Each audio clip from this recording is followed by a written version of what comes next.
નમસ્કાર વિદ્યાર્થી મિત્રો, કેમ છો? મજામાં? ચાલો, મારો વોઇસ ક્લિયર આવે છે? એકવાર ફટાફટ જણાવી દો. ચાલો, મારું ફેસ તમને લોકોને ક્લિયર દેખાય છે? એકવાર ફટાફટ ફટાફટ ફટાફટ જણાવી દો વિદ્યાર્થી મિત્રો. Okay, good good good good good good. ઓહો, સવારમાં વિદ્યાર્થી મિત્રો, નાતાલનો રજાનો દિવસ, બરોબર. પણ વિદ્યાર્થી મિત્રો, આપણે ઘણું બધું ભણવાનું બાકી છે અને આપણે આઈએમપી બેચની અંદર ઘણા બધા ચેપ્ટરો હજી રિવિઝન કરવાના બાકી છે. તો મને થયું ચાલો ભાઈ, આપણે સવારની અંદર આઈએમપી બેચની અંદર એક ચેપ્ટર છે એ ઉલાળી નાખીએ, બરોબર. રિવિઝન કરી નાખીએ. આમે નવરાજ હોય ભાઈ, રખડવાનું હોય, રજા હોય એટલે. તો મિત્રો, આપ સર્વ વિદ્યાર્થી મિત્રોનું ફરી એકવાર સવારના પોરમાં ઘણા બધા ઉઠીને મોઢું ધોયા વગરના બેઠા છે, ઘણા બધા બ્રશ કરતા જો થાય છે, ઘણા બધા સવારના પોરમાં સ્માર્ટ ટીવીમાં ચાલુ ખીરવી છે કે ભાઈ હાલ લેક્ચર આવે, ચાલો ભાઈ જોવાનો છે, બરોબર. ઘણા બધા ભાખરી ખાતા છે, ઘણા બધા કહેતા છે હું હાલ સવારના પોરમાં ચોઈટો મોબાઈલમાં ઘરે કહેતા હોય તો એ કહેતા કે હિરેન સરનો લેક્ચર છે. તો આપ સર્વ વિદ્યાર્થી મિત્રોનું ફરી એકવાર good morning, good morning, good morning to all of you. Let's start IMP batch 2025 નો સૌથી સરસ મજાનો લેક્ચર, એટલે કે ચેપ્ટર નંબર 2 એસિડ, બેઝ અને ક્ષાર. આજના લેક્ચરમાં આપણે આ જે ચેપ્ટર છે એ આપણે એક જ લેક્ચરમાં ભૂંગળીઓ બોલાવવાનો છે. એક જ લેક્ચરમાં આખા ચેપ્ટરનો ભૂંગળીઓ બોલાવવાનો છે, બરોબર. એટલે મિનિમમ આજે 9 વાગી જાય, બરોબર. 7:30 થયા છે, 8:30 થઈ જાય, 9 વાગી જાય તો કોઈ હલવાનું નથી કે સર બ્રેક આપો કે સર હવે પૂરું કરો, એવું બિલકુલ નહીં. કારણ કે આજે એક જ લેક્ચરમાં આપણે આ ચેપ્ટરને આખેકું સમજવાનું છે. જો વ્યવસ્થિત સમજવું હોય તો સમય જોશે ભાઈ, હે. બાકી આ ચેપ્ટર હું 2 મિનિટમાં પૂરું કરી શકું, બરોબર.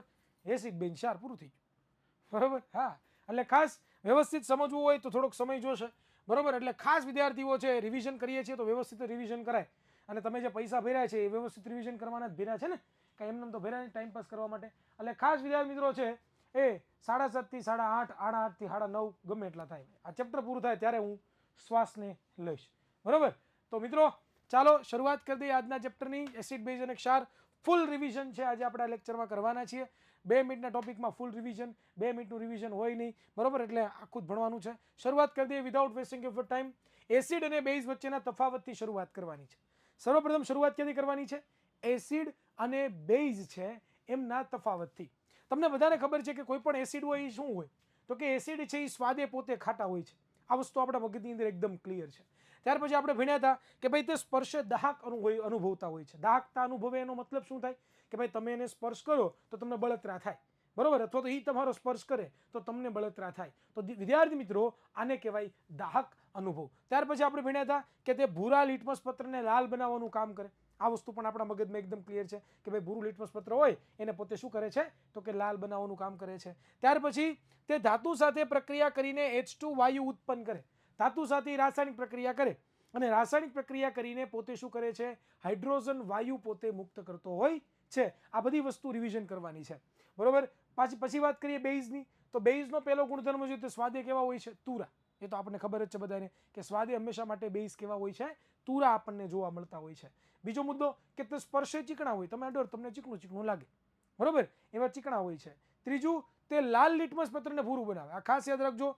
આ છે એ ભૂરાને લાલ કરે છે અને આ શું કરે છે તો કે લાલને ભૂરું કરે છે, બરોબર. તમે શોર્ટમાં યાદ રાખતા જશો કે એ ભૂ લા અને અહીંયા બે લા ભૂ, બરોબર. આવી રીતે યાદ પણ ઘણા બધા વિદ્યાર્થીઓ રાખતા હોય છે, બહુ સારું કહેવાય. અને છેલ્લું કે બેઝ છે એસિડ સાથે પ્રક્રિયા કરે ત્યારે પાણી અને ક્ષાર પોતે બનાવતા હોય છે. તો મિત્રો, તમને પરીક્ષાની અંદર 2 ગુણની અંદર પૂછાય કે એસિડ અને બેઝના સામાન્ય ગુણધર્મો જણાવો, તો તમને લોકોને વિદ્યાર્થી મિત્રો આ આટલું લખો તમે એટલે તમને 2 ગુણ પૂરેપૂરા મળે. અને પરીક્ષામાં ઘણી બધી વખત પૂછાય પણ છે. હા, એટલે ખાસ આ રિવિઝન કરવું બહુ જરૂરી હતું. તો ફટાફટ આ રિવિઝન આપણે કરી નાખ્યું. હવે વિદ્યાર્થી મિત્રો, ત્યાર પછી આવે છે કોણ તો કે સૂચક. ભાઈ કોણ આવે છે? સૂચક. કોને કહેવાય? એક્ઝેક્ટ સૂચક કોને કહેવાય? તો વિદ્યાર્થી મિત્રો, સૂચકનો મતલબ થાય સૂચવવું. શું થાય? સૂચવવું. જે વિદ્યાર્થી મિત્રો આપણને કોઈ પણ પદાર્થ હોય એ એસિડ છે કે બેઝ છે, એ આપણને તેના રંગમાં અથવા તો તેની ગંધમાં પરિવર્તન કરીને આપણને કહે કે ભાઈ આ વસ્તુ એસિડ છે, આ વસ્તુ બેઝ છે અને આ વસ્તુ કેવી છે? એસિડ ને બેઝ છે, એવું આપણને કહે. એને શું કહેવાય? સૂચક કહેવાય.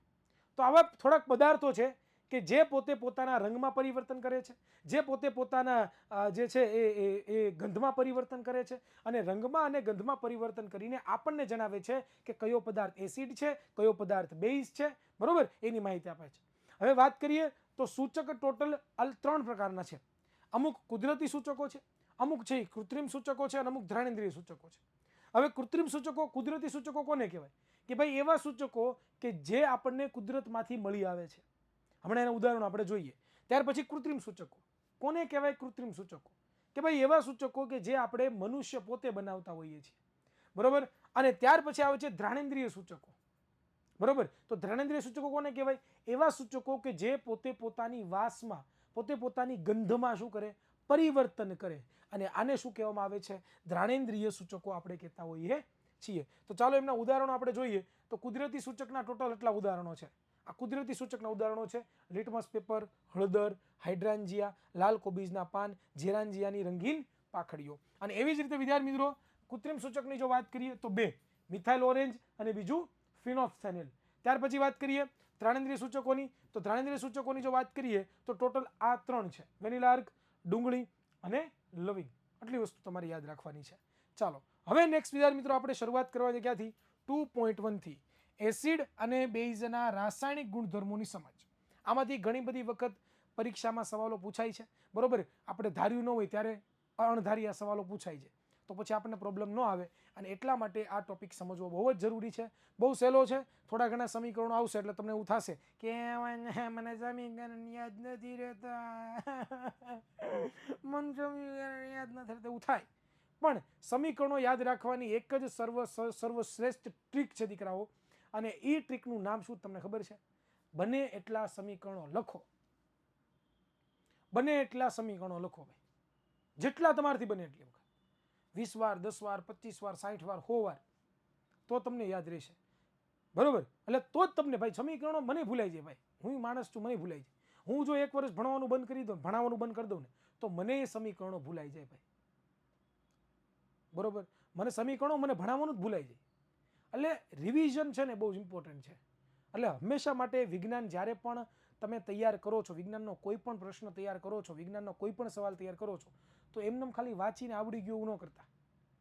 તમારી જવાબદારી બહુ મોટી છે. તમારે એક એક સવાલને લખીને તૈયાર કરવો પડશે. ઘણી વખત આપણને એવું થાય કે સર મેં સવાલ પાકો કર્યો તો, મને આવડતો તો, પણ સર પરીક્ષામાં ગયો ને ત્યારે હું લખવા ગયો ને તો મને કંઈક છૂટી જાય, કંઈક બાકી રહી જાય ને એવું લાગે. અમુક વસ્તુ લખી ના શકું. મને એમ જ થાય કે મને આવડે છે પણ યાદ જ નથી આવતું. આવું ઘણી વખત થતું હોય. આની પાછળનું એક જ રીઝન છે. શું ખબર? તો કે તમે એ સવાલ લખવાની પ્રેક્ટિસ કરી નથી.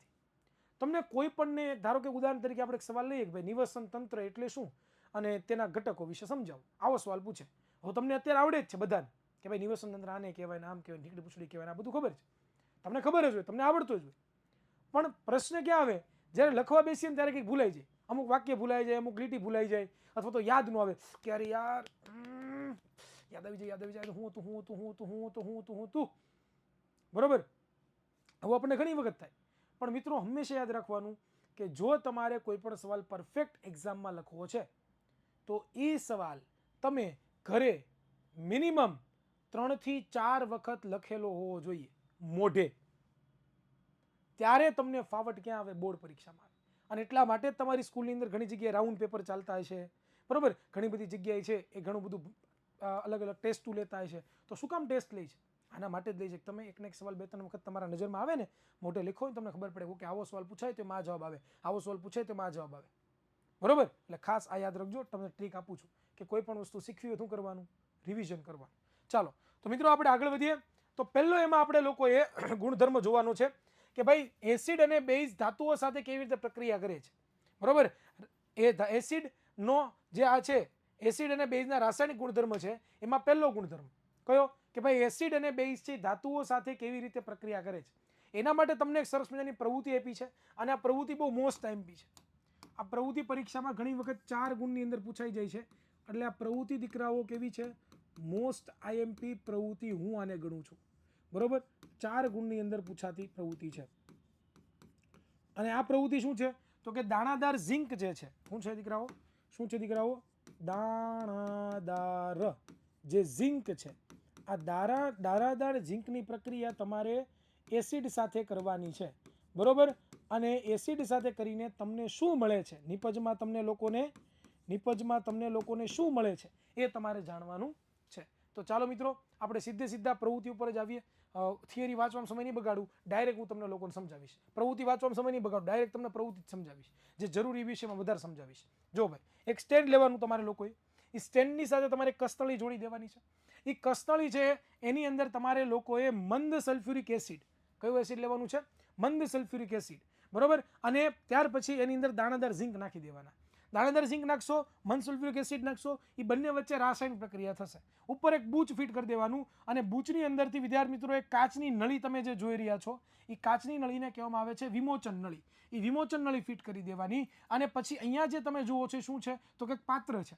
એ પાત્રની અંદર સાબુનું દ્રાવણ ભરેલું છે, એટલે કે સાબુ ભરેલું છે, બરોબર. અને જ્યારે પણ અહીંયા હાઇડ્રોજન વાયુ ઉત્પન્ન થશે, એ હાઇડ્રોજન વાયુ આ કાચની નળી એટલે કે વિમોચન નળીમાંથી પસાર થઈને સાબુના દ્રાવણમાં જશે. સાબુના દ્રાવણમાં જાય તો બુડબુડ બુડબુડ બુડબુડ બુડબુડ બુડબુડિયા બને છે, પરપોટા જેને કહેવાય. એ સાબુના પરપોટા ઉત્પન્ન થશે. એ સાબુના પરપોટા છે એની સાથે જ્યારે આપણે શું રાખીએ, મીણબત્તી સળગતી રાખીએ, તો મીણબત્તી છે એ ધડાકા સાથે સળગશે, એટલે કે ફાટ ફાટ ફાટ ફાટ ફાટ ફાટ ફાટ એવો આપણને અવાજ જોવા મળશે. અને જે તમને ફાટ ફાટ ફટફટ જોવા મળે એ શું છે, તો કે હાઇડ્રોજન વાયુનું દહન છે, કારણ કે હાઇડ્રોજન વાયુ ધડાકા સાથે સળગે છે. તો વિદ્યાર્થી મિત્રો, આ પ્રમાણે તમારે પ્રવૃત્તિ આખી આકૃતિ સાથે દોરવાની, આખી આકૃતિ દોરવાની વ્યવસ્થિત, અને મેં જે તમને સમજાવ્યું એ બધી વસ્તુ લખવાની. અને પછી પ્રક્રિયાને અંતે વિદ્યાર્થી મિત્રો આપણે અવલોકન લખવાના. અવલોકનમાં આપણને શું ખબર પડી કે દાણાદાર ઝીંકની જે સપાટી હતી ત્યાં હાઇડ્રોજન વાયુના પરપોટા શું થાય છે, તો કે વિદ્યાર્થી મિત્રો ઉત્પન્ન થાય છે. બીજું કે આ વાયુને સાબુના દ્રાવણમાંથી પસાર કરવામાં આવે છે, આથી હાઇડ્રોજનથી ભરેલા સાબુના પરપોટા છે એ બહાર નીકળે છે. અને સાબુના પરપોટાની નજીક મીણબત્તી જ્યારે આપણે લઈ જઈએ છીએ ત્યારે ધડાકા સાથે પોતે હાઇડ્રોજન વાયુનું શું થાય છે, દહન જોવા મળે છે. અહીંયા નીચે તમને લોકોને રાસાયણિક પ્રક્રિયા આપી છે. કઈ રીતે કે ભાઈ જો આ જ પ્રક્રિયાને અહીંયા લખું બાજુમાં, કે ભાઈ ઝિંક પ્રક્રિયા હતી એટલે ZN લીધું. એની પ્રક્રિયા કોની સાથે કરી આપણે? હાઇડ્રોક્લોરિક એસિડ સાથે નહીં, પણ કોની સાથે? સલ્ફ્યુરિક એસિડ સાથે. તો સલ્ફ્યુરિક એસિડનું અણુસૂત્ર લખી લઈએ, બરોબર. H2SO4. અને એ બંને વચ્ચે પ્રક્રિયા થાય તો અહીંયા શું થશે, તો કે H2 છે એ દૂર થશે. તો H2 ને આપણે દૂર કરી દઈએ, બરોબર. H2 દૂર થાય તેની જગ્યાએ કોણ જોડાઈ જાય? હાઇડ્રોજન ZN જોડાઈ જાય. તો શું થઈ ગયું? ZnSO4, બરોબર. તો આ વિદ્યાર્થી મિત્રો તમે જે જોઈ રહ્યા છો આ તમારી સમીકરણ થઈ ગયું, બરોબર. સંતુલિત કરવાની જરૂર પડે તો સંતુલિત કરી દેવાનું, પણ એ સંતુલિત કરવાની જરૂરિયાત નથી. ઘણા બધા વિદ્યાર્થીઓ મને ઘણી વખત બોર્ડમાં સવાલો, વોટ્સએપ ગ્રુપમાં સવાલો પૂછતા હોય કે સર અહીંયા જે આ S છે S, અહીંયા જે AQ છે AQ, અહીંયા જે AQ છે AQ, અહીંયા જે G છે G, એ સમીકરણમાં લખવો પડે. તો હું તમને વિદ્યાર્થી મિત્રો જણાવી દઉં કે તમે બોર્ડ પરીક્ષામાં નહીં લખો તો ચાલશે. જો લખો તો આખે સમીકરણમાં લખવાનું, જો ન લખો તો એક પણ જગ્યાએ નહીં લખવાનું, બરોબર. પણ ખાસ એક પ્રેક્ટિસ પાડજો, શું કે ભાઈ આનું નામ નીચે લખો. આ શું છે? ZN છે, તેનું નામ નીચે લખો ઝિંક. આ H2SO4 છે લખો સલ્ફ્યુરિક એસિડ.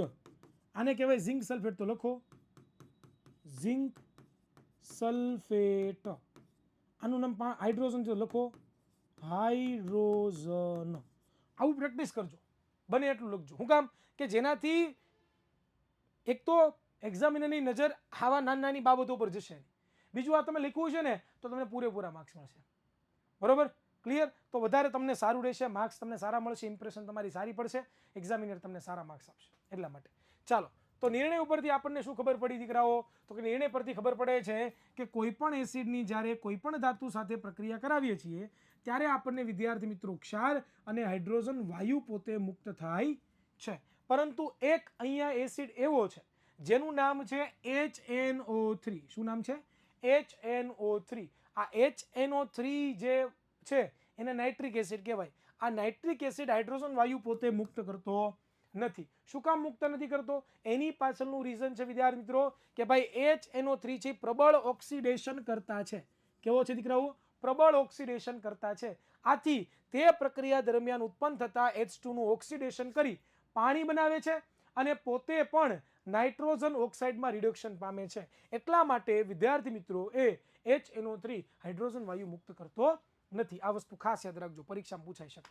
હવે પ્રવૃત્તિ બીજી આવે છે 2.4. આટલી ઇમ્પોર્ટન્ટ નથી પણ જોઈ લઈએ કે એમાં તમારે શું લેવાનું છે. એક કસ્તળી લેવાની, કસ્તળીમાં દાણાદાર ઝીંક નાખવાનો છે, બરોબર. ધાતુના થોડા ટુકડા લેવાના છે, તેમાં 2 ml સોડિયમ હાઇડ્રોક્સાઇડ લેવાનું. શું કીધું? Sodium hydroxide. સોડિયમ હાઇડ્રોક્સાઇડ એટલે શું થાય? તો કે ભાઈ NaOH બરોબર ઉમેરી દ્રાવણને કસનળીની સામગ્રીને થોડી ગરમ કરો અને બાકીના સોપાનોની પ્રવૃત્તિ 2.3 પ્રમાણે પુનરાવર્તન કરો. તો વિદ્યાર્થી મિત્રો કાંઈ નથી કરવાનું તમારે લોકોએ. આ NaOH છે એની પ્રક્રિયા તમારે ઝિંક કરવાની છે. NaOH શું છે? એક પ્રકારનો બેઝ છે બરોબર. આ બેઝની પ્રક્રિયા તમે ધાતુ સાથે કરો ત્યારે તમને શું મળે છે? તો કે ત્યારે પણ તમને લોકોને સોડિયમ ઝિંકેટ મળે છે બરોબર, જે એક પ્રકારનો ક્ષાર છે અને હાઇડ્રોજન વાયુ મળે છે. તો ખાસ યાદ રાખજો વિદ્યાર્થી મિત્રો કે ભાઈ અહીંયા જોશો તો બેઝની પ્રક્રિયા જ્યારે ધાતુ સાથે થાય છે ત્યારે ક્ષાર અને વિદ્યાર્થી મિત્રો હાઇડ્રોજન વાયુ આપણને મળે છે બરોબર. અહીંયા ધ્યાન આપજો કે જો કે આવી પ્રક્રિયાઓ બધી ધાતુઓ સાથે શક્ય બનતી નથી. આવી પ્રક્રિયાઓ બધી ધાતુઓ કરી શકતી નથી, એટલે મગજમાં ખાસ આ ખૂતાડીને રાખવાનું છે બધા વિદ્યાર્થીઓએ બરોબર. ઓક્સિડેશન કરતા મીન્સ બેટા ઓક્સિડેશન કરતાનો મતલબ એવો થાય કે કોઈ પણ પદાર્થ છે એ પોતાનું રિડક્શન કરતો હોય બરોબર, અને બીજા કોઈ તત્વો હોય એનું ઓક્સિડેશન કરતો હોય તો એને ઓક્સિડેશન કરતા પદાર્થ કહેવાય. સાદી સિમ્પલ ભાષામાં જઈ. ચાલો આગળ વાત કરી વિદ્યાર્થી મિત્રો.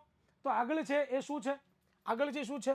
તો કે હવે આવે છે ત્રીજો ગુણધર્મ કે ભાઈ ધાતુ કાર્બોનેટ અને ધાતુ હાઇડ્રોજન કાર્બોનેટ એસિડ સાથે પ્રક્રિયા કેવી રીતે કરે છે. તો એના માટે પણ તમને પ્રવૃત્તિ આપી છે. જો આમાં પ્રવૃત્તિ ઇમ્પોર્ટન્ટ નથી, પ્રવૃત્તિ એટલી બધી ઇમ્પોર્ટન્ટ નથી, પણ હું તોય છતાં પ્રવૃત્તિ તમને સમજાવી દઉં છું એટલે તમને એમ ના થાય કે સરે સ્કીપ કરી દીધી બરોબર. તમારે શું કરવાનું? 2 કસનળી લેવાની બરોબર. એક કસનળીને A નામ આપો, બીજી કસનળીને B નામ આપો. 2 કસનળી લીધી, એકને A આપ્યું, એકને B નામ આપ્યું. પછી શું કરવાનું છે? તો કે કસનળી જે A છે એમાં તમારે વિદ્યાર્થી મિત્રો 0.5 ગ્રામ શું લેવાનું છે? 0.5 ગ્રામ સોડિયમ કાર્બોનેટ લેવાનો છે. આ એક પ્રકારનો ધાતુ કાર્બોનેટ કહેવાય બરોબર. કસનળી B લેવાની છે. એ કસનળી B ની અંદર તમારે 0.5 સોડિયમ હાઇડ્રોજન કાર્બોનેટ લેવાનો છે, જેને આપણે ધાતુ હાઇડ્રોજન કાર્બોનેટ કહી શકીએ. બંને કસનળીમાં તમારે છે એ 2 ml HCl એટલે કે હાઇડ્રોક્લોરિક એસિડ ઉમેરવાનું છે અને પછી તમારે અવલોકન કરવાનું છે કે તમને શું જોવા મળે છે બરોબર. આકૃતિ પરીક્ષામાં જો પ્રયોગ પૂછાય, કારણ કે આ ચેપ્ટરમાંથી પ્રવૃત્તિઓમાંથી જ સવાલ પૂછાય છે. હા, પ્રવૃત્તિઓ ખાસ ઇમ્પોર્ટન્ટ છે એટલા માટે કરાવું છું, કારણ કે આ ચેપ્ટરમાંથી આવે છે. અહીં ધ્યાન આપજો. એક સ્ટેન્ડ લીધું, એ સ્ટેન્ડની અંદર વિદ્યાર્થી મિત્રો આપણે શું કર્યું છે? તો કે ભાઈ એક કસનળી લીધી, એ કસનળી એ લીધી, આવી બીજી એક લેવાની જેને આપણે B કહીએ છીએ. એ કસનળીની અંદર તમારે લોકોએ શું કરવાનું છે દીકરાઓ? તો કે મંદ હાઇડ્રોક્લોરિક એસિડ નાખવાનું છે બરોબર, અને સોડિયમ કાર્બોનેટ નાખવાનું છે. આમની વચ્ચે રાસાયણિક પ્રક્રિયા થશે એટલે અહીંયા એક તમને લોકોને શું દેખાય છે? થિસલ ફનેલ. આ થિસલ ફનેલનું કામ શું? તો કે ઉપરથી તમારે લોકોએ જે આ નાખવું હોય હાઇડ્રોક્લોરિક એસિડ છે, એક પ્રકારની ગળણી જેવું જ કામ કરે બરોબર, એ નાખી શકો. હવે અહીંયા બૂચ લગાડેલું છે અને અહીંયા એક વિમોચન નળી તમે જોઈ રહ્યા છો. એ વિમોચન નળીને વિદ્યાર્થી મિત્રો આપણે ક્યાં નાખી છે? કેલ્શિયમ હાઇડ્રોક્સાઇડના દ્રાવણમાં બોળી છે, કારણ કે અહીંયા જ્યારે કોની સાથે? સોડિયમ કાર્બોનેટ અને મંદ સલ્ફ્યુરિક એસિડ સાથે રાસાયણિક પ્રક્રિયા થશે તો એક વાયુ ઉત્પન્ન થશે, અને એ જે વાયુ છે દીકરાઓ, એ વાયુ કાર્બન ડાયોક્સાઇડ છે, અને કાર્બન ડાયોક્સાઇડ વાયુ આ વિમોચન નળીમાંથી પસાર થઈને ક્યાં જવાનો છે દીકરાઓ?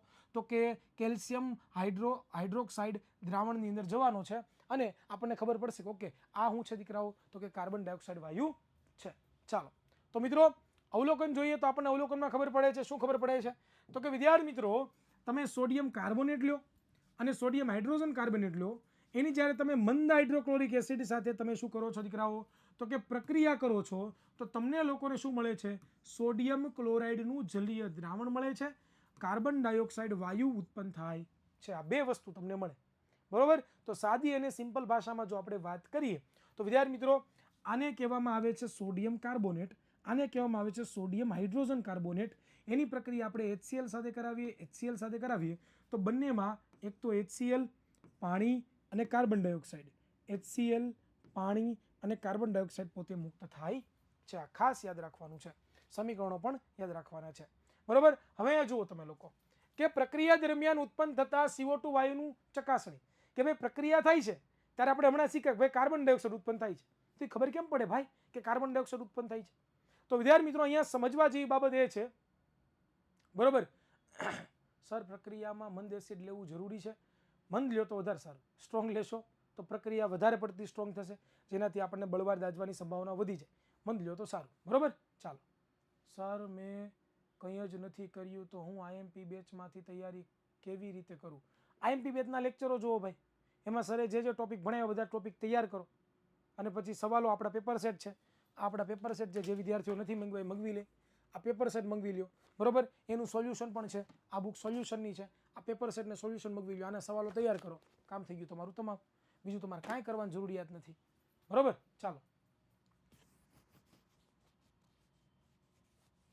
આગળ વાત કરીએ મિત્રો. અહીંયા ધ્યાન આપજો કે ભાઈ તમે છે એ ચૂનાનું પાણી લ્યો, જેને આપણે શું કહીએ સાદી સિમ્પલ ભાષામાં CaOH ટ્વાઇસ, એટલે કે કેલ્શિયમ હાઇડ્રોક્સાઇડ એને કહેવાય. એને જ્યારે તમે H2O ઉત્પન્ન થાય છે એની સાથે પ્રક્રિયા કરાવો છો, સોરી CO2 સાથે પ્રક્રિયા કરાવો છો, ત્યારે તમને સફેદ રંગનો એક અવક્ષેપ મળે છે જેને આપણે CaCO3 કહીએ છીએ. કેલ્શિયમ કાર્બોનેટ કહેવાય આને. શું કહેવાય? Calcium carbonate. અને સાથે સાથે બીજું શું ઉત્પન્ન થાય છે? હાઇડ્રોજન વાયુ પોતે ઉત્પન્ન થાય છે, બરોબર. આ ખાસ યાદ રાખવાનો છે. બીજું કીધું છે કે જો વધુ માત્રામાં CO2 વાયુ પસાર કરવામાં આવે તો દૂધિયાપણું દૂર થઈ જાય છે, કારણ કે કેલ્શિયમમાં હાઇડ્રોજન કાર્બોનેટ બને છે અને જે પાણીમાં દ્રાવ્ય છે. જો ભાઈ તમને આ CO3 મળ્યો, જો મર્યાદિત લીખું છે અહીંયા, મર્યાદામાં થોડો ભાઈ, બહુ વધારે પડતો તમે જો શું કરો તો કે CO2 વાયુ પસાર કરો તો વિદ્યાર્થી મિત્રો આ CaCO3 છે એ કેમાં રૂપાંતર પામી જાય છે? તો કે કેલ્શિયમ હાઇડ્રોજન કાર્બોનેટમાં રૂપાંતર પામી જાય અને પછી તમને સફેદ કલરના અવક્ષેપ મળે નહીં. એટલે તમે લોકો છે એ પાણીમાં દ્રાવ્ય એવો તમને મળી જાય છે. ક્લિયર થઈ છે? ચાલો આગળ વાત કરીએ વિદ્યાર્થી મિત્રો. તો અંતે આપણને શું ખબર પડે છે? તો કે ભાઈ ધાતુ કાર્બોનેટ હોય, ધાતુ હાઇડ્રોજન કાર્બોનેટ હોય, આ બંનેની પ્રક્રિયા તમે એસિડ સાથે કરાવો છો તો તમને લોકોને ક્ષાર, તો કે કાર્બન ડાયોક્સાઇડ અને પાણી મુક્ત થાય છે.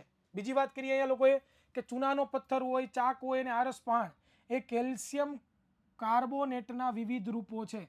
આ તમને લોકોને હેતુલક્ષીની અંદર ઘણી બધી જગ્યાએ જોવા મળશે. શું સવાલ છે કે ચૂનાનો જે પથ્થર હોય, ચૂનાનો પથ્થર કયો, ચાક કયો, આરસ પાણ કયો, એને આપણે શું કહીએ છીએ? કેલ્શિયમ કાર્બોનેટના વિવિધ રૂપો કહીએ છીએ. યાદ રાખજો, આ પરીક્ષામાં કાયમ લાગે એવું છે, બરોબર. તો આ વસ્તુ આપણને ખબર પડે છે. ચાલો નેક્સ્ટ હવે આવે છે એસિડ અને બેઝ એકબીજા સાથે કેવી રીતે પ્રક્રિયા કરે. કે કોઈ પણ એસિડ હોય, કોઈ પણ બેઝ હોય, એ બંને એકબીજા સાથે કેવી રીતે પ્રક્રિયા કરે. તો એના માટે પ્રવૃત્તિને જ જોવાની તમારે લોકોએ. સીધા પ્રવૃત્તિ પૂછાશે પણ નહીં, સીધા અવલોકનમાં આવો. શું અવલોકનમાં આવો? કે જ્યારે પણ કોઈ પણ તમે એસિડ લ્યો એની પ્રક્રિયા કોઈ પણ બેઝ સાથે કરો, બરોબર. કોઈ પણ એસિડ લ્યો એની પ્રક્રિયા તમે બેઝ સાથે કરો તો તમને હંમેશા માટે શું મળશે? તો કે ક્ષાર અને પાણી મળશે. અને આ પ્રક્રિયાને આપણે તટસ્થીકરણની પ્રક્રિયા કહીએ છીએ. શું કહીએ છીએ? તટસ્થીકરણની પ્રક્રિયા આપણે કહેતા હોઈએ છીએ. ક્લિયર થઈ છે? એટલે આ વસ્તુ ખાસ યાદ રાખજો. જેમ કે ઉદાહરણ તમને પૂછે, તમને પરીક્ષામાં એવું નહીં પૂછે, તમને પરીક્ષામાં એવું પૂછશે કે તટસ્થીકરણની પ્રક્રિયા એટલે શું? ઉદાહરણ આપીને સમજાવો 2 ગુણની અંદર. તો તમને તટસ્થીકરણ પ્રક્રિયા કોને કહેવાય? કે ભાઈ જે રાસાયણિક પ્રક્રિયામાં ક્ષાર અને પાણી, સોરી એસિડ અને બેઝ ભેગા થઈને ક્ષાર અને પાણી બનાવતા હોય તો એ પ્રક્રિયાને શું કહેવાય? તટસ્થીકરણની પ્રક્રિયા કહેવાય. જેમ કે તમને ઉદાહરણો ટોટલ 2 આપ્યા છે. જો એક આપ્યું છે NaOH વાળું, કે ભાઈ NaOH હોય અને શું કહેવાય? આને શું કહેવાય દીકરાઓ? તો કે સોડિયમ હાઇડ્રોક્સાઇડ, બરોબર. પ્લસ કોની સાથે? HCl સાથે પ્રક્રિયા કરીએ છીએ. આને શું કહેવામાં આવે છે? તો કે હાઇડ્રોક્લોરિક એસિડ, બરોબર. તો મિત્રો અહીંયા દ્વિવિસ્થાપન જેવું થાય. જો કે આ Na છે એ Cl ને પકડી લે એટલે NaCl મળે, બરોબર. અને H છે એ આ OH ને પકડી લે એટલે H2O મળે. તો આને શું કહેવાય? તો કે આને કહેવામાં આવે છે સોડિયમ ક્લોરાઇડ. સોડિયમ ક્લોરાઇડ આને કહેવામાં આવે છે પાણી. તો જુઓ આ બેઝ, આ એસિડ, એમની વચ્ચે પ્રક્રિયા થઈ તો શું બની ગયો? તો કે ક્ષાર મળ્યો અને આપણને પાણી જોવા મળે છે. સેમ ટુ સેમ નીચે દ્વિવિસ્થાપનની પ્રક્રિયા જ છે. દ્વિવિસ્થાપનની પ્રક્રિયા આયનો વચ્ચે શું થાય? આપલે થાય. જુઓ નો યાદ રહી તો દ્વિવિસ્થાપન પ્રક્રિયા યાદ છે ને? KOH ની પ્રક્રિયા કોની સાથે કરી છે? H2SO4 સાથે કરી છે. તો કઈ રીતે નિપજ બને? તો જો અહીંયા K પ્લસ થઈ જાય, છૂટો પડી જાય, અહીંયા OH માઇનસ છૂટો પડી જાય, અહીંયા H પ્લસ છૂટો પડી જાય, અહીંયા SO4 -2 છૂટો પડી જાય. હવે આ જે છે એ આને પકડી લે તો શું થઈ ગયું? જુઓ તો K2SO4 આ છે આને પકડી લે તો શું મળી ગયું? H2O. દ્વિવિસ્થાપનની પ્રક્રિયા જ છે. ડન? ક્લિયર? ચાલો આગળ વાત કરીએ. હવે આવે છે ધાત્વિય ઓક્સાઇડની એસિડ સાથેની પ્રક્રિયા. આ પણ એટલું બધું ઇમ્પોર્ટન્ટ નથી, પણ તોય છતાં જોઈ લઈએ ધાત્વીય ઓક્સાઇડની એસિડ સાથેની પ્રક્રિયા દીકરાઓ. તો એના માટે તમારે શું કરવાનું છે તો કે ભાઈ એક બીકરમાં તમારે થોડો પ્રમાણમાં કોપર ઓક્સાઇડ લેવાનો છે, બરોબર, અને તેને હલાવતા રહી ધીરે ધીરે એમાં મંદ સલ્ફ્યુરિક એસિડ ઉમેરવાનું છે અને દ્રાવણનો રંગ નોંધવાનો છે કે કોપર ઓક્સાઇડમાં શું જોવા મળે છે. તો કાંઈ નથી કરવાનું. તમે જ્યારે છે એ કોપર ઓક્સાઇડ લ્યો છો, કોપર ઓક્સાઇડ જુઓ શું છે કોપર ઓક્સાઇડ, એક જ મિનિટ ધ્યાન આપજો દીકરાઓ. કોપર ઓક્સાઇડ આ જે કોપર ઓક્સાઇડ છે આ કોપર એક પ્રકારની ધાતુ થઈ, હા કે ના? આ ઓક્સાઇડ એટલે ઓક્સિજન થયો, તો આને શું કહેવાય? ધાતુના ઓક્સાઇડ કહેવાય, હા કે ના? તો વિદ્યાર્થી મિત્રો કોપર ઓક્સાઇડ છે એની પ્રક્રિયા જ્યારે તમે કોની સાથે કરો છો તો કે એસિડ સાથે કરો છો, તો ખાસ યાદ રાખજો વિદ્યાર્થી મિત્રો, તો ત્યારે તમને લોકોને શું મળે છે દીકરાઓ? ક્ષાર પ્લસ પાણી જ મળે છે. ક્ષાર પ્લસ પાણી જ મળે છે. ક્ષાર પ્લસ પાણી જ મળે છે. ઇટ મીન્સ કે CuO પ્લસ, ધારો કે એસિડમાં હું લઈ લઉં છું HCl, બરોબર. તો જુઓ અહીંયા શું થશે? Cu પ્લસ 2 O માઇનસ 2, અહીંયા H પ્લસ Cl માઇનસ. તો આ છે એ આને પકડી લેશે. કઈ રીતે? CuCl2. આ છે એ કોને પકડી લેશે? આને પકડી લેશે. તો હું બની ગયું H2O. સમીકરણને સંતુલિત કરવું પડે તો અહીંયા તમે 2 મૂકી દો તો સમીકરણ થઈ જાય સંતુલિત. તો આ પ્રમાણે વિદ્યાર્થી મિત્રો છે એ તમે સમજી શકો છો કે ભાઈ ધાતુ ઓક્સાઇડ હોય એની પ્રક્રિયા પણ જો તમે એસિડ સાથે કરો છો ત્યારે તમને ક્ષાર અને પાણી મળે છે. હવે થોડુંક નોટિસ કરો તો આ સમીકરણમાં નોટિસ કરો તો આ એસિડ છે, અહીંયા ક્ષાર અને પાણી મળે છે. તો જો આ એસિડ હોય તો સમજો તો મિત્રો ઓટોમેટિકલી હું કહી શકું કે આ પ્રકારનો બેઝ છે, હા કે ના? એવું કહી શકાય? હા, very good Nihar, very good. તો આ વસ્તુ ખાસ યાદ રાખજો, બહુ ઇમ્પોર્ટન્ટ છે.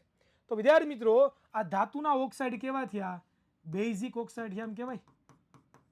બેઝિક ઓક્સાઇડ, બેઝિક ઓક્સાઇડ થયા એમ કહેવાય, હા કે ના? તો આ વસ્તુ ખાસ યાદ રાખવાની છે, બરોબર. તો અહીંયા જો એ લખ્યું જ છે, જુઓ શું લખ્યું છે કે ધાતુ ઓક્સાઇડ પાણીમાં ઓગળીને બેઝ બનાવે છે, એટલે કે ધાતુ ઓક્સાઇડ છે એ હકીકતમાં કોણ છે તો કે બેઝિક ઓક્સાઇડ છે. ચાલો ત્યાર પછી આવે છે આ ઇમ્પોર્ટન્ટ છે, અધાત્વીય ઓક્સાઇડની બેઝ સાથેની પ્રક્રિયા. અધાત્વીય ઓક્સાઇડનો મતલબ શું થાય? અધાતુ. તો કે અધાતુની પ્રક્રિયા તમારે કોની સાથે કરાવવાની છે દીકરાઓ? તો કે બેઝ સાથે કરાવવાની છે. તો જ્યારે બેઝ સાથે કરાવશો ત્યારે પણ તમને લોકોને ક્ષાર પ્લસ પાણી જ ગુડાવવાનું છે, બીજું બિલકુલ કાંઈ મળવાનું નથી, બરોબર. તો મિત્રો સેમ ટુ સેમ, જો આ વિદ્યાર્થી મિત્રો અધાતુના ઓક્સાઇડ લેવાના કીધા ને, અધાતુના ઓક્સાઇડ, તો વિદ્યાર્થી મિત્રો અહીંયા તમે ધ્યાન આપો, તમને ખબર પડશે કે અધાતુના ઓક્સાઇડ છે. તો અધાતુના ઓક્સાઇડ હોય જો આ બેઝ હોય તો ઓટોમેટિક શું છે? એસિડ છે, હા કે ના? હા કે ના? યસ. તો એસિડ બેઝ ક્ષાર અને પાણી બનાવે. તો ખાસ યાદ રાખજો, અહીંયા એક ઉદાહરણ પણ તમને આપી દીધું છે કે ભાઈ કેલ્શિયમ હાઇડ્રોક્સાઇડ લ્યો તમે, તો એક પ્રકારનો બેઝ છે, એની પ્રક્રિયા તમે CO2 સાથે કરાવો તો C અધાતુ છે, ઓક્સિજન જોડાયેલો છે, એટલે આને અધાત્વીય ઓક્સાઇડ અથવા તો અધાતુના ઓક્સાઇડ કહેવાય. આ બંને વચ્ચે પ્રક્રિયા થાય, બરોબર. આ બંને વચ્ચે પ્રક્રિયા થાય, બરોબર. તો મિત્રો આ બંને વચ્ચે જ્યારે પ્રક્રિયા થાય ત્યારે શું બને છે તો કે ભાઈ CaCO3 ક્ષાર અને H2O પાણી મળે છે. ક્લિયર? ડન? ખાસ યાદ રાખજો વિદ્યાર્થી મિત્રો, હકીકતમાં એ મિસ્ટેક છે કે શું છે?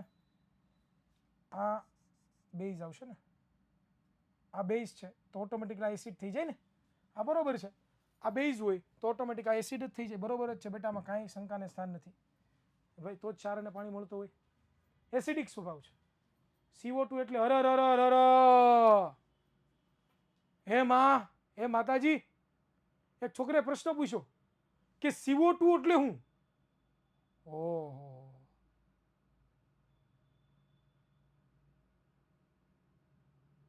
મિત્રો હું 10મા વાળા છોકરાને જ ભણાવવા આવ્યો છું ને આજે સવારે 7:30 વાગે, કે હું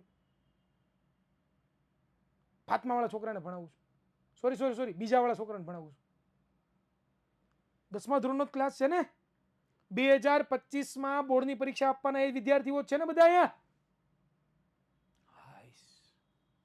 મને ઘણી વાર એમ થઈ ગયું કે બીજા ધોરણનો લેક્ચર સ્ટાર્ટ નથી કરી દીધો ને, કારણ કે છોકરો પૂછે છે કે સર આ CO2 એટલે શું થાય? આવા વિદ્યાર્થીઓ જે પણ હોય એ વિદ્યાર્થીઓ હું તમને એમ કહું છું કે તમે આજે જ બિસ્તરા પોટલા બાંધી લો તમારા 10મા ધોરણના અને બધું હકેલીને બીજા ધોરણમાં બેસી જાઓ. તમારે ત્યાંથી ભણવાની જરૂરિયાત છે. ક્યાંથી? ત્યાંથી, બીજા ધોરણથી. એટલે આ 5મા વાળા છોકરાને ખબર હોય CO2 એટલે શું થાય, એનું ઓલું આસપાસનું ચેપ્ટર આવે ને, આસપાસનું આવે ને પુસ્તક, એમાં હોતે આવે છે. શું યાર, ગજબ બેઇજ્જતી યાર, ગજબ બેઇજ્જતી. ભે હમે ભાગવત થઈ ગયા તો, ભે હમે ભાગવત થઈ ગઈ ભાઈ, ગજબ બેઇજ્જતી ભાઈ. બરોબર, ચાલો. મને ઘણી વખત એવું થાય યાર કે આ છોકરાઓ યાર શું કરે છે, મને જ ખબર, એને એલા CO2 ખબર નથી અને ભણવા આવે છે. સાયન્સની બેઇજ્જતી કરી નાખી યાર હવારમાં. જે લોકો બિચારા નીંદર કરતા છે ઉઠી ગયા છે, હા કે ઓલો નીંદરમાં જ બોલે છે. હવે એ પાછું પૂછે છે સાહિબ શેખ પૂછે છે આપણને કે સર આ CA ટ્વાઇસ એટલે હું? વિદ્યાર્થી મિત્રો, ચેપ્ટર નંબર 1 આવી ગયું. આને કહેવામાં આવે છે કેલ્શિયમ. અરે યાર, તમે બધા બહુ પછાત છો ભાઈ. Calcium hydroxide. તમે બધા બહુ પછાત છો ભાઈ. આને કહેવાય કેલ્શિયમ કાર્બોનેટ.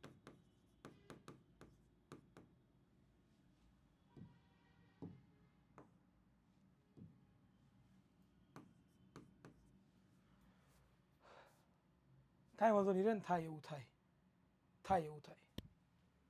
છોકરાઓ એવા હોય ભાઈ, આપણી કરતા ભણવું હોય. ચાલો, હવે વિદ્યાર્થી મિત્રો આવે છે 2.2 નામનો ટોપિક કે ભાઈ તમામ એસિડ અને બેઝમાં શું તફાવત છે. અહીંયા રાસાયણિક ગુણધર્મો પૂરા થાય છે. એસિડ અને બેઝના રાસાયણિક ગુણધર્મો પૂરા થાય છે. હવે આવે છે જેટલા પણ એસિડ છે જેટલા પણ બેઝ છે એમાં સમાનતા શું છે, તો એ વસ્તુ આપણે જોવાની છે. એ વસ્તુ જોવા માટે એ પહેલાં આપણે એક પ્રવૃત્તિ જોવી પડશે. એ પ્રવૃત્તિ હું ઓરલી તમને સમજાવીશ, હું વાંચીશ નહીં, પણ અહીંયા ધ્યાન આપો. તમારે લોકો એક બીકર લેવાનું છે, બરોબર. એ બીકરની અંદર તમારે લોકોએ છે એક લબરનું બૂચ આવે ને, લબરનું બૂચ લેવાનું. એ લબરના બૂચ ઉપર તમારે 2 ખીલ્લી છે ખૂતાડી દેવાની છે, બરોબર. અને ત્યાર પછી તમારે લોકોએ અહીંયા આ જે બીકર છે અંદર અલગ અલગ દ્રાવણ લેવાના છે. કયા અલગ અલગ દ્રાવણો તમારે લેવાના છે?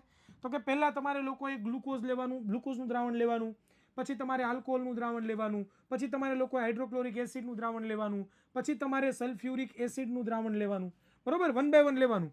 અને એ ખીલ્લી સાથે તમારે એક બેટરી જોડી દેવાની 6 વોલ્ટની.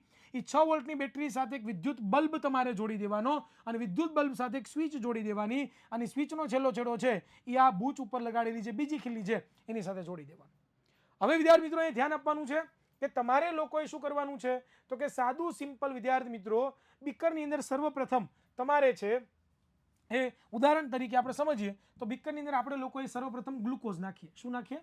ગ્લુકોઝનું દ્રાવણ નાખીએ. તમે જોઈ રહ્યો છો આની અંદર અત્યારે પહેલા શરૂઆતમાં કયું દ્રાવણ છે? શરૂઆતમાં કયું દ્રાવણ આપણે લીધું છે દીકરાઓ? ગ્લુકોઝનું દ્રાવણ. કયું લીધું છે?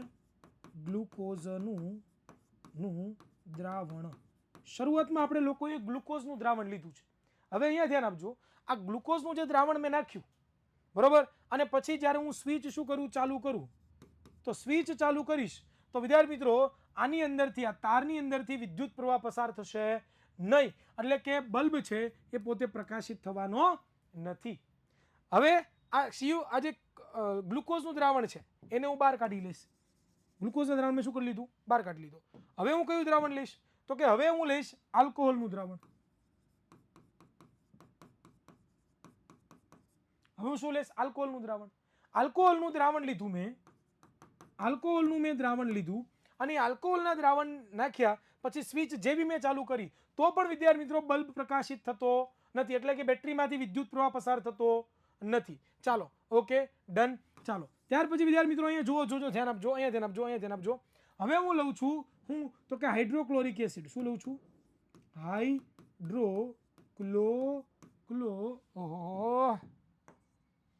Hydrochloric acid.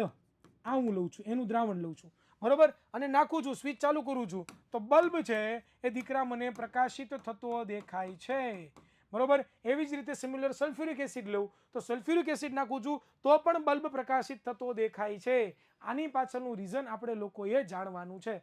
તો આની પાછળનું રીઝન શું છે વિદ્યાર્થી મિત્રો? તો કે એની પાછળનું રીઝન અહીંયા લખ્યું છે. જો શું કીધું છે કે ભાઈ HCl અને H2SO4 ના કિસ્સામાં બલ્બ પ્રકાશિત થશે, પરંતુ ગ્લુકોઝ અને આલ્કોહોલના કિસ્સામાં બલ્બ પ્રકાશિત થતો નથી. હમણાં જ આપણે લોકોએ પ્રવૃત્તિમાં જોયું. આગળ જોઈએ કે આયનો દ્વારા જ વિદ્યુત પ્રવાહનું વહન થાય. તો આપણને ખબર જ છે કે આયનો ન હોય તો વિદ્યુત પ્રવાહનું વહન ન થાય.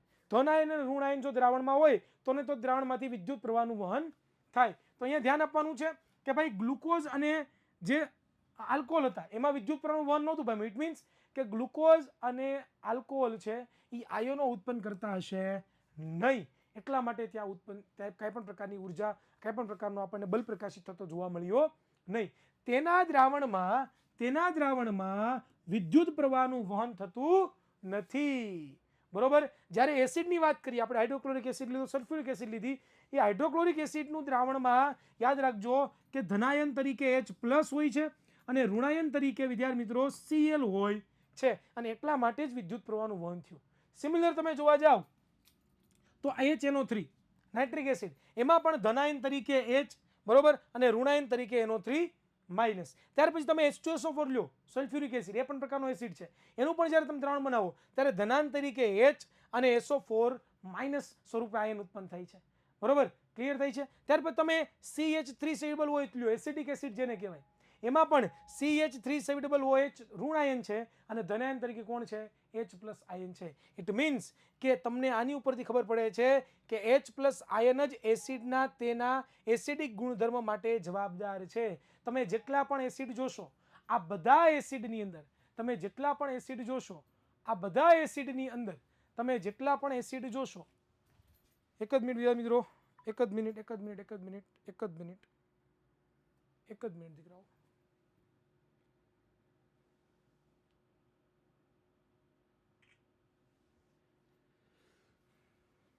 તમે જેટલા પણ એસિડ જુઓ છો, બરોબર, એ એસિડની અંદર તમને હંમેશા માટે H+ આયન જોવા મળશે, અને એના કારણે જ એસિડ છે પોતાના એસિડિક ગુણધર્મ ધરાવે છે. આ વસ્તુ ખાસ તમારે યાદ રાખવાની છે. બરોબર. અહીંયા બીજી વસ્તુ પણ ખાસ તમે સમજી શકો છો કે ભાઈ જો આપણે સોડિયમ હાઇડ્રોક્સાઇડ લઈએ, કેલ્શિયમ હાઇડ્રોક્સાઇડ લઈએ વગેરે જેવા આપણે આલ્કલી એટલે શું થાય દીકરાઓ? તો કે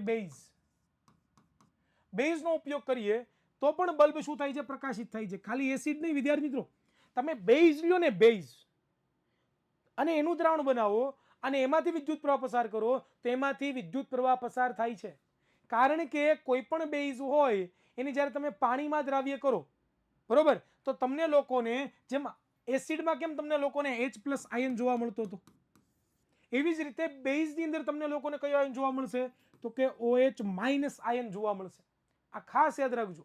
જેવી રીતે એસિડમાં તમને H+ આયન જોવા મળતો હતો, એમ બેઝમાં તમને OH- આયન જોવા મળે છે. જેના કારણે શું થાય છે? વિદ્યુતનું વહન થાય છે. અને આ OH- આયન છે એટલા માટે જ બેઝ પોતે પોતાના બેઝના ગુણધર્મો માટે જવાબદાર છે. જો બેઝના ગુણધર્મ ના હોત તો જવાબદાર ન હોત. અને એટલા માટે જ જો વરસાદી પાણીનો ઉપયોગ કરીએ તો બલ્બ પ્રકાશિત ન થાય. બરોબર, કારણ કે વરસાદી પાણીમાં અશુદ્ધિઓ હોવાથી તે આયનો ધરાવે છે. વરસાદી પાણીમાં બલ્બ પ્રકાશિત થાય છે. શું કામ પ્રકાશિત થાય છે? એની પાછળનું કારણ છે કે વરસાદી પાણીમાં અશુદ્ધિઓ હોય, આયનો ધરાવતા હોય છે, વિદ્યુત પ્રવાહ પ્રકાશિત થાય છે. પરંતુ નિસ્યંદિત પાણી લઈ લો, નિસ્યંદિત પાણી એટલે ફિલ્ટરનું પાણી, ટેપ વોટર કહેવાય. બરોબર, ટેપ વોટર ન કહેવાય એને, ફિલ્ટરનું પાણી જ કહે સાદી સિમ્પલ ભાષામાં. બરોબર, એમાં વિદ્યુતનું વહન ન થાય. શું કામ? કારણ કે એક પણ પ્રકારની અશુદ્ધિ હોતી નથી. આ વસ્તુ આપણને શીખવાડે છે. ચાલો નેક્સ્ટ આપણે આગળ વધીએ. તો હવે તમને પ્રશ્ન થવો જોઈએ વિદ્યાર્થી મિત્રો કે એસિડ અને બેઝના પાણીના દ્રાવણમાં શું થાય છે? તો મિત્રો એક વસ્તુ તો ખબર પડી ગઈ આપણને કે એસિડ અને બેઝમાં સમાન શું છે? તો કે એસિડમાં એક H+ આયન કોમન છે. જેટલા પણ એસિડ હોય એ બધા એસિડમાં H+ આયન હોય. બરોબર. પછી બેઝમાં શું છે? તો કે જેટલા પણ બેઝ હોય, મિનરલ વોટર, યસ કહી શકાય. આજે ક્વિઝ નથી દીકરા, અત્યારે તમને બધાને ખબર છે, હું કહીશ તમને ક્વિઝ છે તારે કહીશ. હો ભાઈ, ક્વિઝ નથી. ઓકે, આજે ભણવાનું છે, શાંતિથી ભણો. અહીં ધ્યાન આપો. એસિડ અને જે બેઝ છે, બરોબર, એમાં બેઝની વાત કરીએ તો બેઝમાં હંમેશા માટે શું હોય? OH- આયન હોય. કયો હોય? OH- આયન. બધા એસિડની અંદર. આ વસ્તુ ખાસ યાદ રાખજો. હવે આવે છે એસિડ અને બેઝનું પાણીના દ્રાવણમાં શું થાય છે? તો મિત્રો એમાં પ્રવૃત્તિ છે. આ પ્રવૃત્તિ બિલકુલ આપણે જોવાની નથી, કારણ કે બિલકુલ મોસ્ટ ટાઈમ નથી, બિલકુલ પૂછાતા નથી. આમાંથી એક પણ સવાલ પૂછાતો નથી, એટલે આમાંથી પ્રવૃત્તિ સ્કીપ કરીએ આપણે. બરોબર,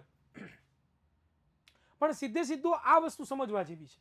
આ વસ્તુમાં તમને આઈડિયા આવે કે મિત્રો એ ધ્યાન આપજો કે જ્યારે કોઈ પણ એસિડ હોય, જેમ કે HCl પ્રકારનું એસિડ છે, એની તમે પાણી સાથે પ્રક્રિયા કરાવો છો, પાણી સાથે જ્યારે એસિડની પ્રક્રિયા તમે કરાવો છો ત્યારે હંમેશા યાદ રાખવાનું કે મિત્રો આ HCl છે ને HCl એ પોતે આયનોમાં રૂપાંતર પામે. કેમાં રૂપાંતર પામે?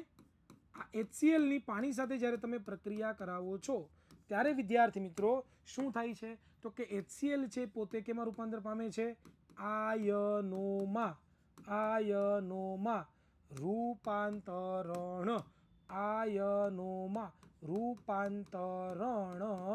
પામે છે. શેમાં રૂપાંતર પામે છે? આયનોમાં રૂપાંતર પામે છે. ઇટ મીન્સ કે પોતે છે એ H પ્લસ અને Cl માઇનસમાં રૂપાંતર પામી છે. અને અહીંયા ખાસ યાદ રાખજો કે આ H પ્લસ આયન છે એ આ પાણી સાથે જોડાય. કોની સાથે જોડાય? પાણી સાથે જોડાય. એટલે કે H2O પ્લસ H તો શું બને? તો વિદ્યાર્થી મિત્રો H 3 થઈ ગયા, H આ 2 હતા અને 3 થઈ ગયા, તો H3 પ્લસ બની ગયા અને Cl બિચારો એકલો રહી ગયો. તો મિત્રો અહીંયા ખાસ તમે યાદ રાખજો વિદ્યાર્થી મિત્રો, બરોબર, કે પાણીની ગેરહાજરીમાં HClના અણુમાંથી H પ્લસ આયનનું વર્ગીકરણ થતું નથી. પણ જો તમે પાણી નાખો, બરોબર, તો હંમેશા યાદ રાખજો H પ્લસ આયન છે એ ઉત્પન્ન થાય છે. અથવા તો આપણે આજે મેં લખ્યું અહીંયા HCO3 લખ્યું, એને આપણે હાઇડ્રોનિયમ આયન પણ કહીએ. શું કહીએ? હાઇડ્રોનિયમ આયન કહીએ છીએ, બરોબર. કારણ કે હંમેશા તમને લોકોને હાઇડ્રોજન આયન હંમેશા H પ્લસ સ્વરૂપે મળે એવું જરૂરી નથી. આ ખાસ યાદ રાખવાનું છે. ચાલો નેક્સ્ટ આપણે આગળ વધીએ. તો બેઝમાં પણ એવું જ થાય છે. બેઝમાં પણ એવું જ થાય કે તમે NaOH લ્યો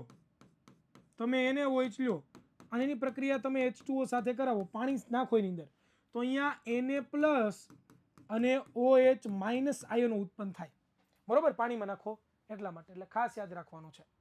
ચાલો આગળ વાત કરીએ. તો આપણને એક વસ્તુ કોમન જોવા મળે. જો શું કે ભાઈ જ્યારે આપણે KOH લીધો હતો એની પ્રક્રિયા પાણી સાથે કરાવીએ તો K plus OH minus, MgOH twice લઈએ એની પ્રક્રિયા પાણી સાથે કરાવીએ તો આપણને શું મળે છે? Mg+2 અને OH -2, બરોબર. તો બેઝ પાણીમાં હાઇડ્રોક્સાઇડ આયન ઉત્પન્ન કરે છે અને પાણીમાં દ્રાવ્ય બેઝને આલ્કલી કહે. જો અહીંયા શબ્દ એવો આલ્કલી કોને કે પરીક્ષામાં ઘણી વખત એક ગુણમાં સવાલ પૂછાય કે નીચેનામાંથી આલ્કલી કોણ છે? કે ભાઈ એવો બેઝ કે જે પાણીમાં દ્રાવ્ય હોય. જો આવા નાના નાના સેન્ટેન્સો તમારી હેતુલક્ષી પરીક્ષા માટે બહુ ઇમ્પોર્ટન્ટ છે, બરોબર. એવો બેઝ કે જે પાણીમાં દ્રાવ્ય હોય ને આપણે આલ્કલી કહીએ, બરોબર. આગળ વાત કરીએ. અત્યાર સુધીમાં આપણે ઓળખી ગયા છીએ કે તમામ એસિડમાં H પ્લસ અને તમામ બેઝમાં OH માઇનસ ઉત્પન્ન થાય છે. તેથી આપણે તટસ્થીકરણની પ્રક્રિયાને નીચે મુજબ દર્શાવી શકીએ. કઈ રીતે? કે એસિડ અને બેઝ તમે લ્યો તો ક્ષાર અને પાણી મળે છે. તો અહીંયા જુઓ કે ભાઈ એસિડમાં H તો OH, એની સાથે બીજું કોઈ પણ તત્વ હોય જેને મેં અત્યારે X કહી દીધું છે. બેઝ હોય તો એમાં OH તો OH, એની સાથે બીજું કોઈ તત્વ હોય એને મેં એમ કહી દીધું છે. તો જ્યારે બંને વચ્ચે રાસાયણિક પ્રક્રિયા થઈ છે ત્યારે X અને M જોડાય અને H અને OH જોડાય તો HOH બને, એટલે કે પાણીમાં રૂપાંતર પામે છે. તો અહીંયા H પ્લસ આયન અને OH માઇનસ આયન બંને ભેગા થઈને પાણી બનાવતા હોય છે. આ વસ્તુ ખાસ યાદ રાખવાની છે. ચાલો નેક્સ્ટ હવે આવે છે એ છે મંદન પ્રક્રિયા. મંદનની પ્રક્રિયા કોને કહેવાય? તો સાદું સિમ્પલ મંદન તમને કોઈ પૂછે કે મંદન એટલે શું? તો મંદન એટલે શું થાય? સર કેમ એકલો હાઇડ્રોજન પરમાણુ અસ્તિત્વ ધરાવતો નથી? બેટા હાઇડ્રોજન પરમાણુ અસ્તિત્વ ધરાવતો નથી કારણ કે એને હંમેશા માટે શું કરવું હોય? નિષ્ક્રિય તત્વ જેવી સ્થિતિ પ્રાપ્ત કરવી હોય. ચેપ્ટર નંબર 3 ની અંદર અને ચેપ્ટર નંબર 4 ની અંદર તમે લોકો ભણી ગયા.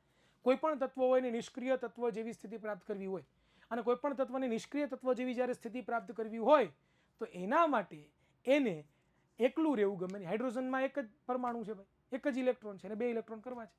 એના માટે H2 સ્વરૂપે અથવા તો બીજો કોઈ તત્વ સાથે જોડાય જાય. સમજાણું? ડન? ક્લિયર? ચાલો હવે મિત્રો આપણે સમજવા જેવી બાબત એ છે મંદનની પ્રક્રિયા. તો મંદન કોને કહેવાય? બોલો. મંદન કોને કહેવાય? તો સાદું સિમ્પલ, તમે એસિડ હોય અથવા તો બેઝ હોય એને તમે પાણીની અંદર શું કરો? પ્રક્રિયા કરાવો, મિશ્રણ કરો, બરોબર. તો આને શું કહેવાય? મંદનની પ્રક્રિયા કહેવાય. એટલે કે તમારે શું લેવાનું? એક સાંદ્ર H2SO4 લેવાનું. શું લેવાનું? સાંદ્ર H2SO4. એમાં તમે પાણી નાખો તો ધીમે ધીમે એ મંદ પડતું જાય. સાદું ઉદાહરણ આપું તમને લોકોને, તો તમારી ઘરે છાશ હોય, બહુ ખાટી હોય, બળબા જેવી ખાટી છાશ કોક આપી જાય, આપણે પીએ તો આપણને ગમે નહીં, તો પછી આપણે શું કરીએ? પાણી નાખી દઈએ કે થોડીક પાણી નાખવામાં ખાટી બળબા જેવી છાશ કોણ પીએ, બરોબર. તો આવું મંદનની પ્રક્રિયાને કહેવામાં આવે છે, બીજું કોઈ કહેવાતું નથી. ચાલો હવે આ ઇમ્પોર્ટન્ટ છે, પરીક્ષામાં ઘણી વખત કારણ આપો એવો સવાલ પૂછાય કે ભાઈ કારણ આપો શા માટે સાંદ્ર એસિડને મંદ કરતી વખતે પાણીમાં ઉમેરવામાં આવે છે. બરોબર, તમારે જ્યારે પણ મંદનની પ્રક્રિયા કરવી હોય તો પાણીની અંદર એસિડ નખાય, એસિડની અંદર ક્યારેય પાણી ન નખાય. બરોબર, માની લો કે આ બીકર છે, આ બીકરમાં અત્યારે પાણી છે અને એ પાણીની અંદર આપણે એસિડ નાખીએ અથવા તો બેઝ નાખીએ. શું કામ? કારણ કે મંદનની પ્રક્રિયા ઉષ્માક્ષેપક પ્રક્રિયા છે. કેવી પ્રક્રિયા છે? ઉષ્માક્ષેપક પ્રક્રિયા છે. એટલે જ્યારે પણ મંદનની પ્રક્રિયા થતી હોય ત્યારે પુષ્કળ માત્રામાં, એટલે કે પાણી અને H2SO પર જ્યારે ભેગા થતા હોય ત્યારે પુષ્કળ માત્રામાં ગરમી ઉત્પન્ન થાય. અને ગરમીને કારણે ઘણી બધી વખત આ જે કાચના જે એના પાત્રો હોય છે તૂટી પણ જાય. હવે ઉદાહરણ તરીકે તમે વિચારો તો, જો હું આ વાત તો નથી, એમના મોરલી તમને શીખવાડું છું કે માની લો કે તમે લોકો છે એ પાણી લ્યો, સોરી એસિડ લ્યો બીકરમાં અને ઉપરથી પાણી નાખો તો બંને વચ્ચે મંદનની પ્રક્રિયા થઈ અને પુષ્કળ માત્રામાં ઉર્જા ઉત્પન્ન થઈ અને જેવી ઉત્પન્ન થઈ તો તમારું બીકર જે ફાટી ગયું, તો બીકર ફાટી જાય. એ બધું તમને લોકોને વિચાર કરો કે સીધે સીધો એસિડનો સંપર્ક ક્યાં આવે? તમારા ઉપર. શું થાય તમારા હાથની હાલત? શું થાય વિચારો તો જરાક. ભૂકો થઈ જાય કે નહીં તમારો હાથ? હા કે ને થઈ જાય ને ભૂકો? ઓબ્વિયસ છે, સ્વાભાવિક છે. હવે બીજી વસ્તુ વિચારો જરાક, કેવી જ રીતે એસિડ હોય તો, બેઝ હોય તો એમાં પણ એ થવાનું છે. તો હંમેશા માટે તમે એક બીકર લીધું, એમાં પાણી લીધું, ધીમે ધીમે એસિડ નાખતા હોય તો પહેલો સંપર્ક પાણીનો થાય તો તમને ઓછી અસર થાય. તો હંમેશા માટે વિદ્યાર્થી મિત્રો સાંદ્ર એસિડને મંદ કરતી વખતે આપણે પાણીમાં ઉમેરવું જોઈએ, નહીં કે એસિડમાં પાણી ઉમેરવું જોઈએ. ચાલો નેક્સ્ટ વિદ્યાર્થી મિત્રો, આ થોડાક આવા પૂછાતા નથી ક્યારે, પણ તમારી ટેક્સ્ટબુકમાં આપ્યા છે. અને થોડાક કોઈ પણ બોટલ હોય, રાસાયણિક કેમિકલો હોય, એમાં કોઈ પણ બોટલ હોય તો બોટલમાં તમને લોકોને આવા સિમ્બોલ જોવા મળે. બરોબર, તો સિમ્બોલ ખાલી તમારે યાદ રાખવાના, કોઈ દી પૂછાણા નથી અત્યાર સુધી ઇતિહાસમાં, પણ જોઈ લેજો, જરા નજર ફેરવીને જાવી. વળી આ વખતે ગુજરાત સરકાર સરપ્રાઈઝ આપી દે, કે ન કહેવાય. બરોબર, ચાલો. સર મેં ખાલે મહાકુંભમાં નામે લખ્યું છે તો ચાલે કે સર? હે ખલે મહાકુંભા? હે ખલે મહાકુંભા? ઈ ખેલ મહાકુંભ? ઓ બાપા, ખેલ મહાકુંભમાં નામ લખ્યું ભાઈ, મને કેમ ખબર? તમારા સ્કૂલમાં પૂછો ને ભાઈ. અહીંયા હું કઈ ખેલ મહાકુંભની તૈયારી નથી કરાવતો ભાઈ. ચાલો, હવે આવે છે એસિડ અથવા તો બેઝ દ્રાવણો કેટલા પ્રબળ હોય છે. તો મિત્રો અહીંયા જોઈએ તો પ્રબળ એસિડની વાત કરીએ. કોની? પ્રબળ એસિડની. તો ધ્યાન આપજો કે ભાઈ એવા એસિડ કે જે પાણી સાથેના દ્રાવણમાં વધુ માત્રામાં હાઇડ્રોજન આયન આપે તેને શું કહીએ આપણે? તો કે પ્રબળ એસિડ કહીએ. એવા એસિડો કે જ્યારે તમે એસિડને પાણીમાં ઉમેરો, પાણીનું દ્રાવણ બનાવો ત્યારે તમને વધુ માત્રામાં શું આપે? હાઇડ્રોજન આયન આપે, એને આપણે પ્રબળ એસિડ કહીએ. ઉદાહરણ ખાસ યાદ રાખજો, અહીંયા H2, આ મિસ્ટેક છે, અહીંયા મિસ્ટેક છે, HCl જ આવશે. HCl, H2SO4, HNO3. નિર્બળ એસિડ કોને કહેવાય? એવા એસિડ કે જે પાણી સાથેના દ્રાવણમાં ઓછી માત્રામાં શું કરે આપણને? તો કે H+ આયનો આપે, તો એને આપણે નિર્બળ એસિડ કહેતા હોઈએ છીએ, જેને આપણે CH3COOH H2SO4 કહેતા હોઈએ છીએ. આગળ વાત કરીએ તો ભાઈ પ્રબળ એસિડ કોને કહેવાય? તો ભાઈ એવા એસિડ કે જે પાણી સાથેના દ્રાવણમાં વધુ માત્રામાં શું આપે આપણને? OH આયનો આપે છે, તેને આપણે પ્રબળ બેઝ કહેતા હોઈએ છીએ. જેમ કે HNO3, KOH, LiOH અને COH. તમે બેઝને પાણીમાં નાખો અને જો તમને લોકોને HOH- આયન જોવા મળે તો એ શું છે? બરોબર, ચાલો આગળ વાત કરીએ. CH3COH બરાબર શું થાય એનું નામ બેટા? એને એસિડિક એસિડ કહેવાય, હેતલ. પછી નિર્બળ કોને કહેવાય? જેમાં OH આયન ઉત્પન્ન ઓછા થતા હોય એને આપણે નિર્બળ કહીએ, જેમ કે OH. ચાલો, હવે મિત્રો આવે છે સાર્વત્રિક સૂચક. શું આવે છે? સાર્વત્રિક સૂચક. મિત્રો સાર્વત્રિક સૂચક છે શું છે એના વિશે આપણે ચર્ચા કરીએ તો થોડીક માહિતી લખી વાંચીએ આપણે કે ભાઈ લિટમસ પત્ર, મિથાઇલ ઓરેન્જ, ફિનોપ્થેનિલ જેવા સૂચકોની મદદથી દ્રાવણ એસિડ છે કે બેઝ છે તે જાણી શકીએ.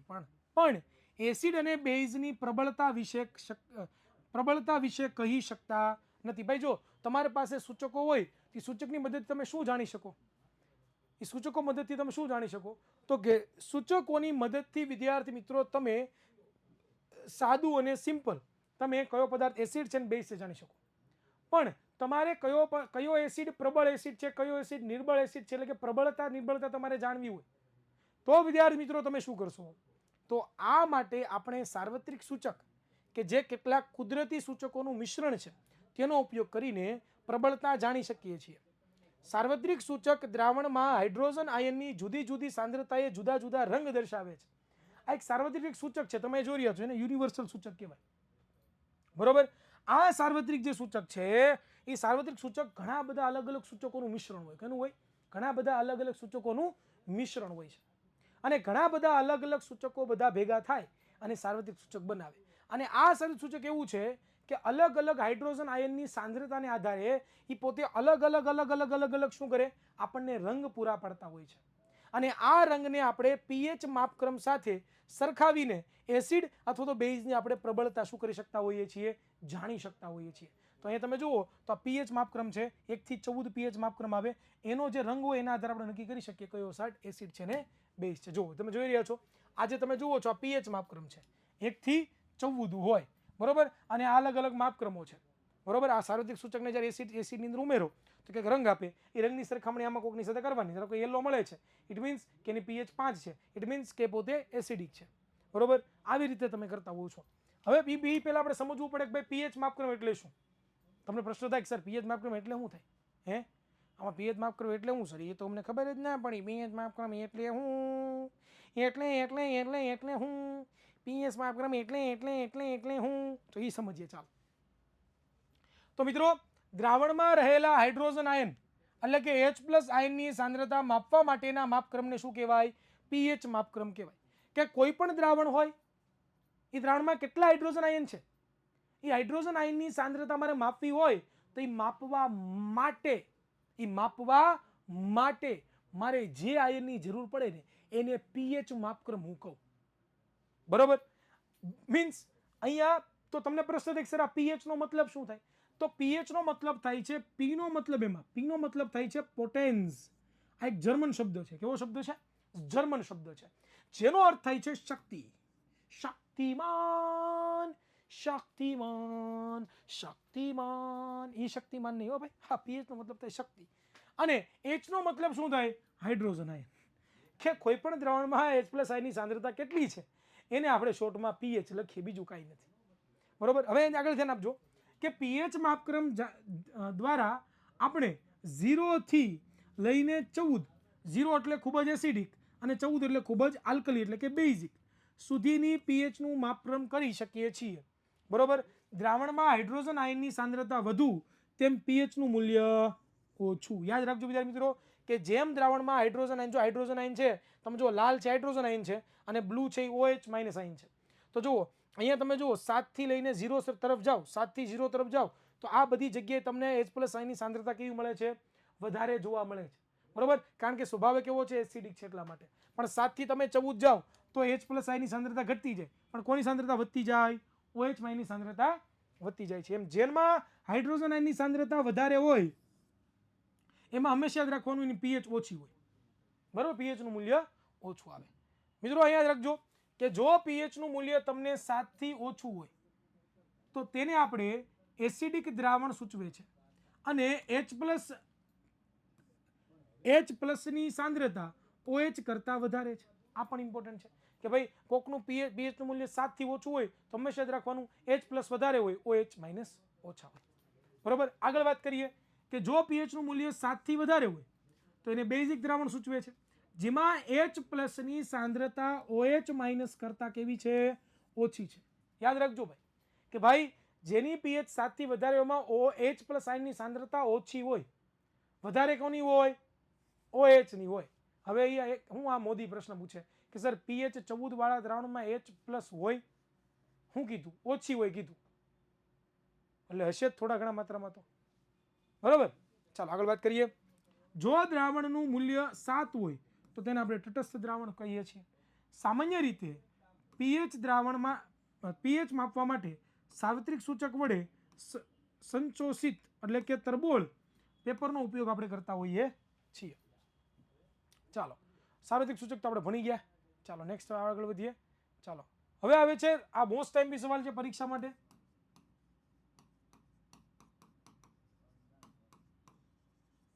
મોસ્ટ ટાઈમ તો આવી છે હો ભાઈ.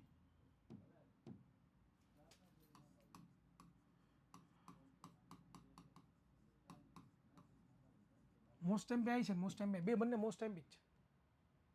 એ છે રોજિંદા જીવનમાં પીએચનું મહત્વ. ભાઈ આપણા રોજબરોજ જીવનમાં પીએચનું મહત્વ બહુ જરૂરી છે. તરબોળ એટલે કે ડૂબેલું ભાઈ, તરબોળ એટલે ડૂબેલું થાય. ચાલો ચાલો ધ્યાન આપો કે ભાઈ રોજબરોજ જીવનમાં પીએચમાં જો તફાવતમાં ફેરફાર થાય તો પણ આપણને ઘણા બધા નુકસાન થતા હોય. તો એમાં આપણે ટોટલ 5 મુદ્દાઓ શીખવાના છે. પહેલો મુદ્દો શું છે તો કે સજીવોના અસ્તિત્વમાં પીએચનું મહત્વ. તો આપણને બધાને ખબર છે, આપણે બધા સામાન્ય સજીવ છીએ, મનુષ્ય છીએ. તો મનુષ્યની જેટલી પણ દેહધારી ક્રિયા છે એટલે કે જૈવિક ક્રિયાઓ છે, આ બધી જૈવિક ક્રિયાઓ કેટલા પીએચની અંદર થતી હોય છે? 7 થી લઈને 7.8 પીએચની અંદર થતી હોય છે. જો આ પીએચમાં ફેરફાર થાય તો એની જે જૈવિક ક્રિયાઓ છે એમાં શું થાય દીકરાઓ? તો કે ખલેલ પહોંચતી હોય છે. બરોબર, આગળ વાત કરીએ તો આપણે બધાને ખબર છે કે લગભગ સામાન્ય પાણીની પીએચ લગભગ કેટલી હોય? 7 હોય. જ્યારે વરસાદી પાણી છે એ વરસાદી પાણીની પીએચ કેટલી હોય લગભગ? તો કે વિદ્યાર્થી મિત્રો 5.6 હોય. પણ જો વરસાદી પાણીની પીએચ 5.6 કરતાં ઘટી જાય તો શું થાય? તો કે એ વરસાદને આપણે એસિડ વર્ષા કહીએ છીએ. એટલે કે 5.6 કરતાં ઘટી ગઈ એટલે હવે એ એસિડ જ છે એક પ્રકારનો. અને એ એસિડ જ્યારે વિદ્યાર્થી મિત્રો પાણીમાં ભળે છે, નદીમાં જાય છે, તળાવમાં જાય છે, તો જળાશયોમાં ભળે છે, જેનાથી આખા તળાવની પાણીની પીએચ ઘટાડો થાય છે. અને પાણીની પીએચમાં ઘટાડો થાય તો પરિણામે આ જળાશયોની અંદર રહેલી જે માછલીઓ છે, જે સૂક્ષ્મ જીવો છે, જે જલજ વનસ્પતિઓ છે, આ બધી વનસ્પતિઓના અસ્તિત્વનું શું થાય છે? તો કે ભાઈ અસ્તિત્વ એનું જોખમાય છે, પ્રોબ્લેમમાં મુકાય છે. એટલે ખાસ સજીવોના અસ્તિત્વમાં પીએચનું મહત્વ બહુ જ જરૂરી છે. આગળ વાત કરીએ જમીનમાં પીએચનું મહત્વ. આપણને બધાને ખબર છે કે વનસ્પતિને તંદુરસ્ત વિકાસ માટે વિશિષ્ટ પીએચ માપકરણની જરૂરિયાત હોય. જેમ કે નોર્મલ કોઈ જમીન હોય, બરોબર, તો એની અંદર જો છોડ વ્યવસ્થિત વિકાસ પામતો હોય, વૃદ્ધિ પામતો હોય, તો એના માટે જમીનની પીએચ કેટલી હોવી જોઈએ? તો કે ભાઈ 6.5 થી લઈને 7.3 આમની વચ્ચે હોવી જોઈએ. આનાથી વધારે કે આનાથી ઓછી ન હોવી જોઈએ, આની વચ્ચે જ હોવી જોઈએ. બરોબર, પરંતુ જો વિદ્યાર્થી મિત્રો આ પીએચ છે, બરોબર, એ 6.5 કરતાં ઘટી જાય એટલે કે એસિડિક જમીન થઈ જાય તો પણ છોડ વ્યવસ્થિત ઉગે નહીં. તો એને તટસ્થ કરવી પડે, એટલે કે આ રેન્જમાં લાવવી પડે જમીનને. એ રેન્જમાં લાવવા માટે તમે શું કરો? તો કે જમીનની અંદર લાઇમ ઉમેરો છો. લાઇમ એટલે શું થાય? CaO. લાઇમનું બીજું નામ શું છે? Calcium oxide. ચેપ્ટર નંબર 1 માં શીખી ગયા. પ્રવૃત્તિ 1.1 માં, પ્રવૃત્તિ 1. આઈ થિંક 1.4 આઈ થિંક લગભગ એમાં ભણી ગયા આપણે. બરોબર, અને જો જમીન ધારો કે એની પીએચ 7.3 કરતાં વધી જાય એટલે કે બેઝિક થઈ જાય તોય તકલીફ પડે.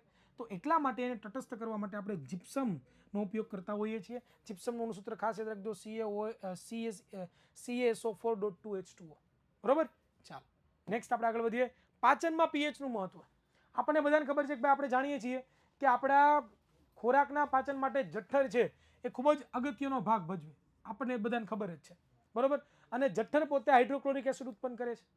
તે જઠ્ઠરને શું કરે છે? નુકસાન પહોંચાડ્યા વગર ખોરાકના પાચનમાં મદદ કરે છે. પરંતુ અપચા દરમિયાન શું થાય?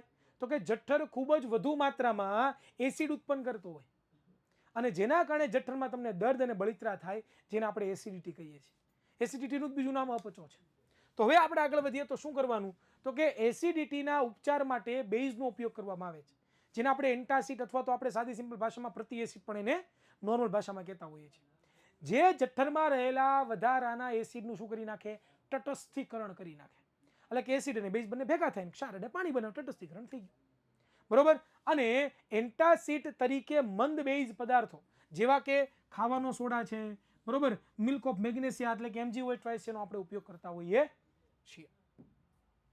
હવે આવે છે દાંતનું ક્ષયન એટલે કે સડતું રોકવામાં પીએચનું મહત્વ. આપણને બધાને ખબર છે વિદ્યાર્થી મિત્રો કે આપણા મોઢાની અંદરની પીએચ છે એ જ્યારે 5.5 કરતાં ઘટી જાય ત્યારે દાંતનો સડો શરૂ થાય. શું થાય? દાંતનો સડો શરૂ થાય. અને દાંતનું ઉપરનું પડ એટલે કે આવરણ હોય એ શું છે? કેલ્શિયમ ફોસ્ફેટનું બનેલું હોય. આ કઠિન પદાર્થ બનેલું છે, પરંતુ પાણીમાં ઓગળતું પણ નથી. પરંતુ જ્યારે મોની પીએચ 5.5 કરતાં ઘટી જાય ને ત્યારે વિદ્યાર્થી મિત્રો આ પડ શું થાય? ખવાઈ જાય અને અંતે દાંતનું ક્ષયન છે એ દીકરાઓ શરૂ થઈ જાય. આવી રીતે દાંત તમારા સડી જાય, બહુ ખાવ. બરોબર, ચાલો આગળ વાત કરીએ. જ્યારે મોંના અંદરના ભાગની પીએચ 5.5 કરતાં ઘટી જાય છે ત્યારે દાંતનો સડો છે એ શરૂ થાય છે. અને દાંતનું ઉપરનું પડ કેલ્શિયમ ફોસ્ફેટ છે જેવા કઠિન પદાર્થનું બનેલું હોય છે તે પાણીમાં ઓગળતું નથી, પરંતુ મોંની અંદરની પીએચ છે એ ઘટવાને કારણે એ પડ ખવાઈ જાય છે, દાંતના ક્ષયની શરૂઆત થાય છે. મોંમાં હાજર બેક્ટેરિયા જમ્યા પછી મોંના બાકી રહેલા ખોરાકનું કણોનું શું કરે છે? શર્કરામાં વિઘટન કરીને એસિડ ઉત્પન્ન કરે છે, બરોબર, જે દાંતના ક્ષય માટે જવાબદાર છે. આથી ખોરાક ખાધા પછી દાંત સાફ કરવા જોઈએ. દાંત ચોખ્ખા કરવા માટે વપરાતી ટૂથપેસ્ટમાં સામાન્ય રીતે બેઝ પદાર્થો આવેલા હોય છે, બરોબર, જે વધારાના એટીસને તટસ્થીકરણ કરે છે અને પરિણામે દાંતનો સડો અટકાવી શકાય છે. નેક્સ્ટ આવે છે મધમાખીના ડંખના અસરમાં પીએચનો ઉપચાર માટેનું મહત્વ. આપણે બધાને ખબર છે કે મધમાખી આપણને કવડે, આ ઈનો ઈ બેઝ જ છે, ઈનો એક પ્રકારનો બેઝ જ છે દીકરા. સર તમને એસિડિટી થાય, પેલા તું મારી હું કેમ પડી ગયો છો? હે પલક, હે હે પાલક જેવું ભરતકુમાર, તું મારી હું કેમ પડી ગયો? તમને થાય લે ભાઈ, હું થોડો કે ગૌઢો માણસ છું ભાઈ, હું યંગ છું યાર, તમે મારી ઉપર કેમ બધું આક્ષેપ નાખો? સર તમને આમ થાય, તમે કાલે વાર કહેજો સર તમે દારૂ પીવો, સર તમે મરી જાઓ. ભાઈ તું મારી ઉપર, તારી ઉપર લે ને, તારા ઘરમાં છો ને તું, ભાઈ મારી ઉપર અત્યારે આક્ષેપ નાખી દે. સર તમને આમ થાય, તમને ઓલું થાય, તમને ઊંઘ થાય, તમને ઊંઘ થાય, તમને ઊંઘ થાય. ભાઈ મને કાંઈ નથી થતું ભાઈ, મને બધું સારું છે, બરોબર. એટલે પ્લીઝ મને કોઈ રવાડે ન ચડાવો ભાઈ, મને કોઈ હેરાન ન કરો ભાઈ. હું કામ ગરીબ શિક્ષકને તમે હેરાન કરો છો? शिक्षक कभी साधारण नहीं होता, उसकी सैलरी ही साधारण होती है, बराबर. ધ્યાન આપજો ભાઈ. એટલે ગરીબ માણસોને હેરાન નહીં કરવાના ભાઈ, ગરીબ શિક્ષકોને હેરાન નહીં કરવાના ભાઈ, બરાબર. ચાલો, જો આ પુરોહિત દેવાંશીને એસિડિટી થાય છે, એને કોઈક મળો, ચાલો, બરાબર. ચાલો, સર પૈસા બહુ હે ભાઈ. કાંઈ પૈસા, ગરીબ શિક્ષક છું ભાઈ, ક્યાં પૈસા છે? તમે ક્યાં દેખાય પૈસા જોયા? તમે ક્યાં જોયા પૈસા તમે? બરાબર, બહુ ગરીબ શિક્ષક છું, ચાણક્ય છું, ચાણક્ય, બરોબર. ચાલો ચાલો સોજિત્રા શિવાંગી ગરીબ અને પાછો અલ્પ વિરામ કરે છે. ગરીબ અને તમે? હા ભાઈ ગરીબ જ છે ને. ક્યાં જો તમે જો ટી શર્ટ છે એની બાયું નથી, જો અડધી બાયું જ છે ટી શર્ટ ની, અડધી બાયું જ છે. જો કેટલા ગરીબ છીએ અમે. અને કાળું ટી શર્ટ એક જ હોય દોરો, તમે જો કેટલા ગરીબ છીએ. પૈસા વાળો તો તમે લોકો અલગ અલગ કલરના ટી શર્ટ ન પહેરીએ, એક જ ટી શર્ટ. ગરીબ જ કહેવાય. જો દાઢી કરવાનો સમય નથી થતો, દાઢી એમને છે. જો તમે દાઢી કરવાના પૈસા ને દાઢી જો ઉગાડી જો તમે, એટલે ગરીબ છે યાર. તમે હું કામ અમને હેરાન પરેશાન કરો છો? બરોબર. ચાલો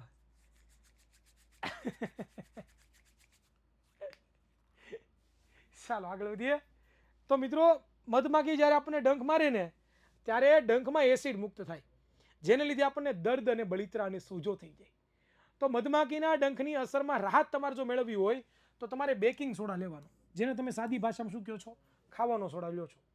એવા એસિડિક જેવા બેઝિક પદાર્થોના જલીય દ્રાવણને ડંખની અસરના ભાગમાં લગાડવામાં આવે તો એસિડિક ઝેરનું તટસ્થીકરણ થઈ જાય અને જેનાથી આપણને રાહત થઈ જાય. બીજી એક વનસ્પતિ છે જેનું નામ છે કોવચ. આ કોવચ નામની તૃણીય વનસ્પતિ છે, અહીંયા તમને બતાવ્યો છે ફોટો, બરોબર. એ વનસ્પતિના પાંદડાઓ પણ આપણને ડંખ મારે, તમે નડો તો તમને ડંખ મારે. અને ડંખમાં પણ કયો એસિડ હોય? મિથેનોઇક એસિડ મુક્ત થતું હોય, આથી તેના સ્પર્શની દહન અનુભવતું હોય છે.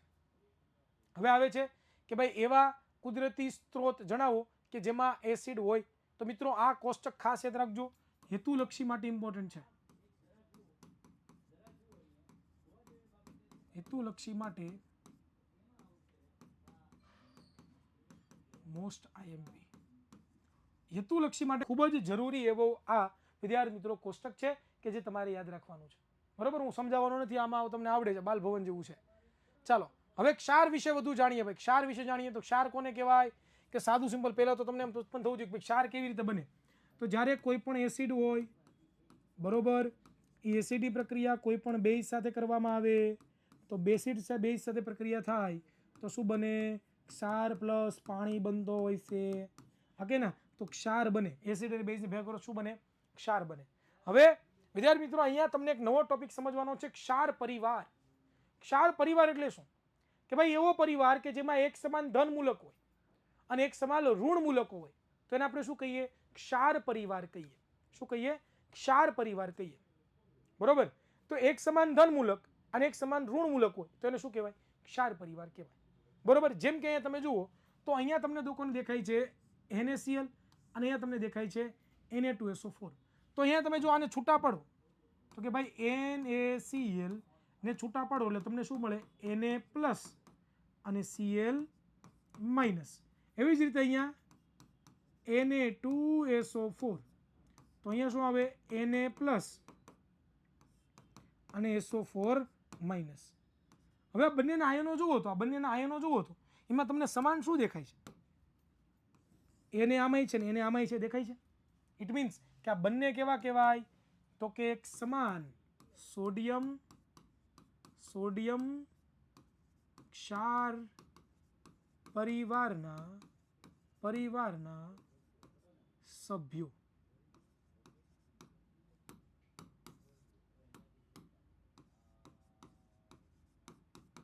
ક્લિયર? સમજ પડી? પાક્કું? ડન. ઓકે. ત્યાર પછી અહીંયા પણ જુઓ તમે NaCl અને KCl એમાં પણ Cl સમાન છે. ઇટ મીન્સ કે આને શું કહેવાય? ક્લોરાઇડ ક્ષાર પરિવારના સભ્યો. અહીંયા જુઓ આ બંનેમાં એક છે MgCl2 અને બીજું છે MgSO4. આમાં પણ તમને Mg સમાન દેખાય. જુઓ દેખાય છે? ઇટ મીન્સ કે આ પણ કેવા થયા? મેગ્નેશિયમ ક્ષાર પરિવારના સભ્ય. ડન. ચાલો હવે તટસ્થ ક્ષાર, એસિડિક ક્ષાર અને બેઝિક ક્ષારના pH નું મૂલ્ય. જો ભાઈ ક્ષાર છે ને વિદ્યાર્થી મિત્રો, એ તટસ્થ પણ હોય, બેઝિક પણ હોય અને એસિડિક પણ હોય. તો વિદ્યાર્થી મિત્રો જ્યારે તટસ્થ ક્ષાર હોય એની pH કેટલી હોય? 7 હોય. એસિડિક ક્ષાર હોય એની pH કેટલી હોય? 7 કરતાં ઓછી હોય. અને બેઝિક ક્ષાર હોય કેવી એની pH કેટલી હોય? 7 કરતાં વધારે હોય. પણ એ યાદ રાખવા જેવી બાબત એ છે કે તટસ્થ ક્ષાર જો તમારે બનાવવો હોય તો તમારે શું કરવાનું? પ્રબળ એસિડ લેવાનું, પ્રબળ બેઝ લેવાનું, એમની વચ્ચે પ્રક્રિયા કરાવો તો તટસ્થ ક્ષાર મળે. તમારે પ્રબળ એસિડિક ક્ષાર જોતો હોય તો પ્રબળ બેઝ લેવાનું, પ્રબળ એસિડ લેવાનું, નિર્બળ બેઝ લેવાનું. બેઝિક ક્ષાર જોતો હોય તો નિર્બળ એસિડ લેવાનું અને પ્રબળ તમારે બેઝ લેવાનું. આ પણ ખાસ યાદ રાખજો. ચાલો હવે અહીંયાથી જેટલા પણ સવાલો થાય છે બધા મોસ્ટ ટાઈમ સવાલો આવે છે. અહીંયાથી જેટલા પણ સવાલો બધા મોસ્ટ ટાઈમ સવાલો છે, બધા મોસ્ટ IMP ક્વેશ્ચન કે જે તમારી બોર્ડ પરીક્ષા માટે મોસ્ટ IMP છે. બરોબર? બધા અહીંથી બધા ટોપિક. એટલે ખાસ નજર રાખજો. આળસ નિંદ્રાનો ત્યાગ કરી દો ભાઈ. હવે આળસનો સમય જ નથી. કંટાળો આવે, નિંદર આવે, બધું થાય. હવે આપણે આ દિવસેથી જ મહેનત સ્ટાર્ટ કરી દેવાની છે. બરોબર? લેક્ચરનો સમય જ નહીં જોવાનો, ક્યારે શરૂ થાય ક્યારે પૂરો થાય કે નક્કી જ નહીં. મજા આવે એટલી ઘણી ખેંચી રાખવાનો.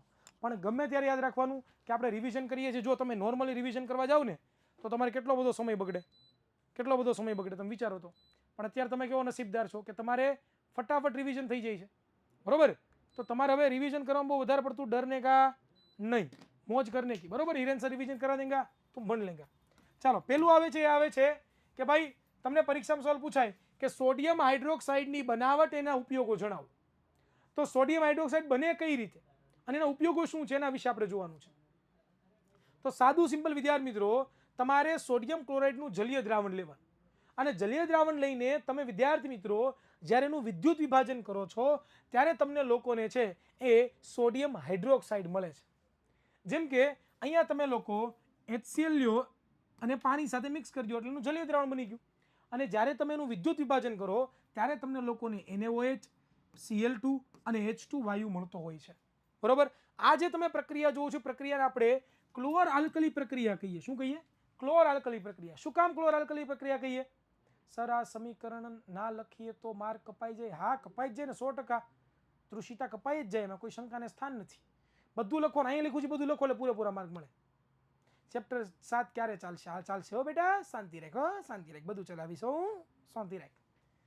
શું કામ મને ક્લોર આલ્કલી પ્રક્રિયા કીધી? તમે નિપજમાં જુઓ, ક્લોરીન મળ્યો એટલા માટે ક્લોર, અને અહીંયા બેઝ મળ્યો તમને બેઝ, એને આપણે આલ્કલી કહી શકીએ વિદ્યાર્થી મિત્રો. તો એટલા માટે નામ પડ્યું ક્લોર આલ્કલી પ્રક્રિયા. બીજું કે ટોટલ 3 નિપજો મળે છે. આ ત્રણ નિપજના ઉપયોગોની જો વાત કરીએ, પહેલા આપણે ઉપયોગો જોઈએ તો NaOH.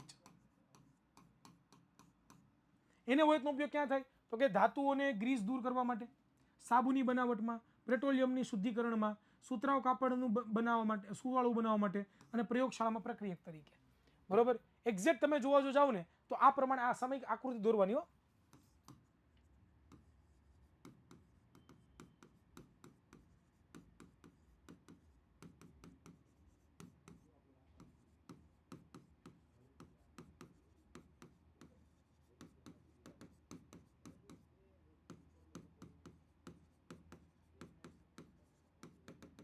પરીક્ષામાં આકૃતિ દોરવાની ખાસ આવી રીતે જુઓ. જલીય દ્રાવણ છે, અહીંયાથી ખારું પાણી આવે છે, બરોબર.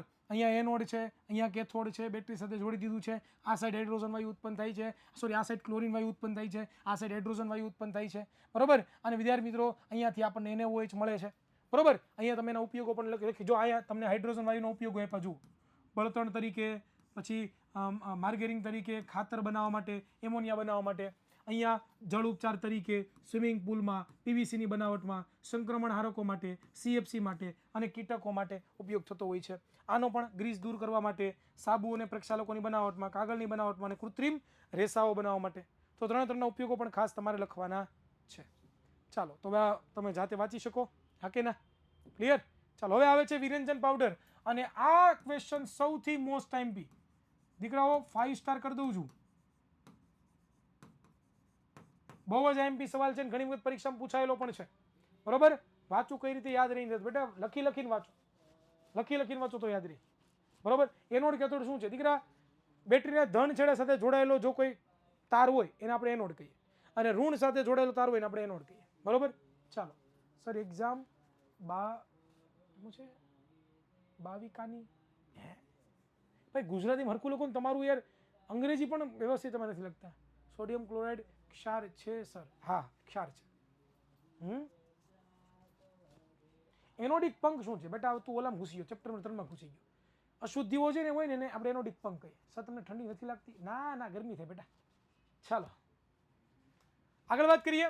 તો આની બનાવટ જોઈએ તો તમે ક્લોરીન વાયુ લ્યો. ક્લોરીન વાયુ, આ ક્લોરીન વાયુની પ્રક્રિયા તમે CaOH સાથે કરવું, એટલે કે શુષ્ક ફોડેલો ચૂના સાથે કરો તો તમને લોકોને જે મળે એ વિરંજન પાવડર અને પાણી મળે છે, બરોબર. આ વિરંજન પાવડર છે એનું રાસાયણિક નામ યાદ રાખજો, કેલ્શિયમ ઓક્સીક્લોરાઇડ. ઓક્સોક્લોરાઇડ નહીં, કેલ્શિયમ ઓક્સીક્લોરાઇડ. ડન, જેને આપણે CaOCl2 કહીએ છીએ. ઉપયોગો જોઈ લો ફટાફટ. ટેક્સટાઇલની અંદર, ઉદ્યોગોની અંદર સુતરાઉ તેમજ લીલનના વિરંજન માટે. વિરંજન કરવું એટલે કે સફેદ બનાવવા માટે. બીજું, કાગળના ઉદ્યોગમાં કાગળના જે માવા હોય એને વિરંજન કરવા માટે. લોન્ડ્રીમાં ધોવાયેલા કપડાં હોય એના વિરંજન માટે. બીજું, અનેક રસાયણોના ઉપયોગમાં ઓક્સિડેશન કરતા તરીકે, ઉદ્યોગોમાં ઓક્સિડેશન કરતા તરીકે, અને પીવાના પાણીમાં જંતુઓ રહિત કરવા માટે જંતુનાશક તરીકે પણ આપણે આનો ઉપયોગ કરતા હોઈએ છીએ. નેક્સ્ટ આપણે આગળ જોઈએ બેકિંગ સોડા, ખાવાનો સોડા, NaHCO3. આના ટોટલ 4 નામ છે. જો પરીક્ષામાં તમને આના 4 નામ પૂછાય. NaHCO3 નું પહેલું નામ છે બેકિંગ સોડા, બીજું નામ છે ખાવાનો સોડા, ત્રીજું નામ છે વિદ્યાર્થી મિત્રો સોડિયમ હાઇડ્રોજન કાર્બોનેટ, બરોબર. ચોથું નામ છે સોડિયમ બાય કાર્બોનેટ. હવે 2-3 નામ છે એટલે યાદ રાખજો, અટવાતા નહીં, બરોબર. કઈ રીતે બને? તમારે શું લેવાનું? HCl લેવાનું, એની પ્રક્રિયા પાણી સાથે કરાવવાની, H2O સાથે, હાઇડ્રોજન સાથે, CO2 સાથે અને HNO3 એટલે કે એમોનિયા સાથે. આટલી વસ્તુ સાથે જ્યારે તમે રાસાયણ પ્રક્રિયા કરાવો છો ત્યારે તમને લોકોને શું મળે છે? એમોનિયમ ક્લોરાઇડ મળે છે, અને એની સાથે સાથે તમને લોકોને સોડિયમ હાઇડ્રોક્સાઇડ મળે છે, બરોબર. આ પહેલી રીત થઈ. બીજી રીત પણ છે વિદ્યાર્થી મિત્રો. કઈ રીતે? તમારી પાસે જો સોડિયમ કાર્બોનેટ હોય, Na2CO3, N2CO3, આ સોડિયમ કાર્બોનેટ છે એની પ્રક્રિયા તમે પાણી સાથે કરાવો છો, એટલે કે H2O સાથે કરાવો છો, તો પણ તમને લોકોને વિદ્યાર્થી મિત્રો શું મળે છે? તો કે NaHCO3 મળે છે. હવે આના સાદી સિમ્પલ બનાવટ તો તમે જોઈ લીધી, બરોબર. હવે ઓકે, આ તો કંઈ ઇમ્પોર્ટન્ટ નથી. આનો ઉપયોગ, ઓકે, આ બેકિંગ સોડા, બેકિંગ સોડાની બનાવટ તો આવી ગઈ ને, આને તમારે કંઈ કરવાની જરૂર નથી, આને કાઢી મૂકો.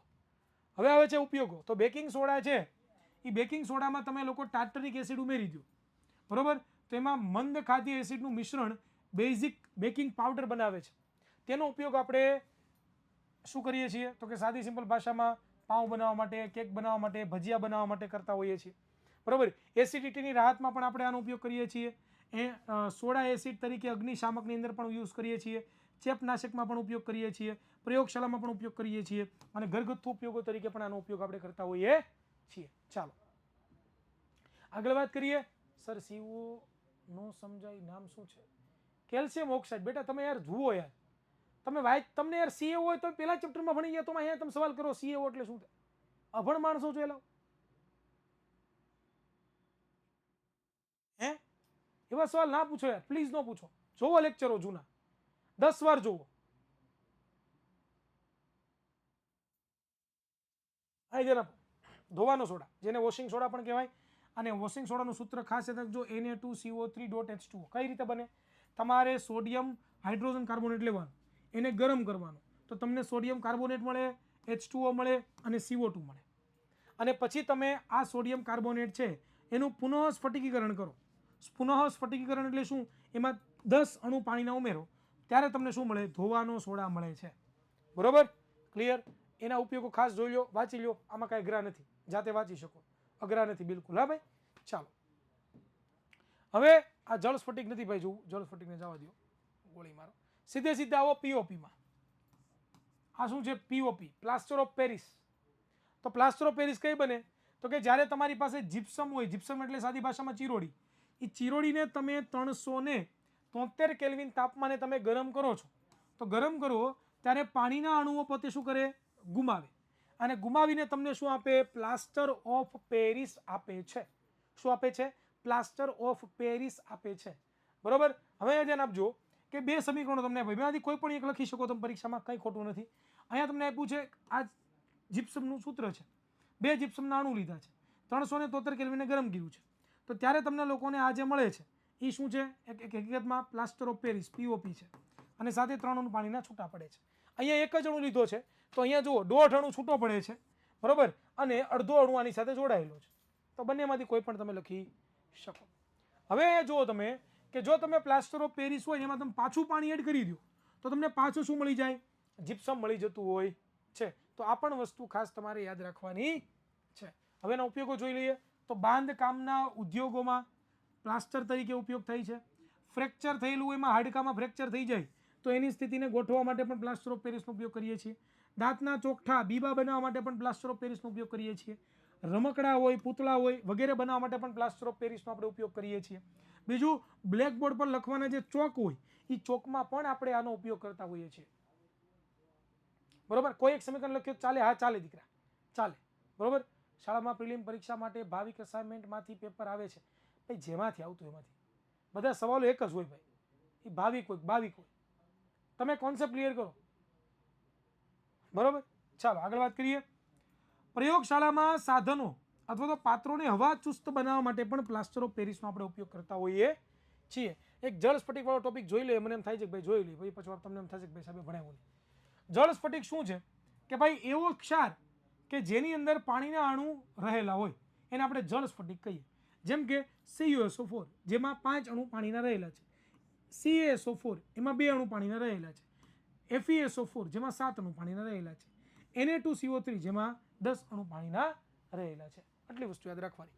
તો મિત્રો અહીંયા છે આખું ચેપ્ટર છે, આઈ થિંક મને લાગે ત્યાં સુધી પૂરું થઈ ગયું છે. બરોબર. અહીંયા આપણું ચેપ્ટર નંબર જે કેટલામું હતું? 2, એનું વન શોર્ટ ટાઈપ રિવિઝન આખું કમ્પ્લીટ કરી નાખ્યું. આઈ થિંક મિનિમમ 1.5 કલાક ન જોઈ, બરોબર, 1.5 કલાક ન જોઈ, પણ ઉપર થોડુંક જોયું, કલાક ઉપર તો જોયું આપણે. બરોબર. તો અહીંયા સુધી કોઈને કંઈ તકલીફ? સર ચીરોડીને જમીનમાં નાખતા જમીનમાં પીએચ વધે કે ઘટે? બેટા આવી ગયું, જોઈ લે અનિલ, આપણે પીએચ વાળો માપક્રમ જોઈ લે. બેઝિક હોય ને તટસ્થીકરણ કરે, જીપ્સમ હોય નહીં, ભણાવી દીધું. 1 કલાક ને 15 મિનિટ જેવો સમય થયો. યસ સર, ઇન્ટર નોટ્સ ખાલી તમારા જ સર તમારા જ આવે છે? સર તમારા જ આવે છે? મારે એકને જ આવે છે એવું?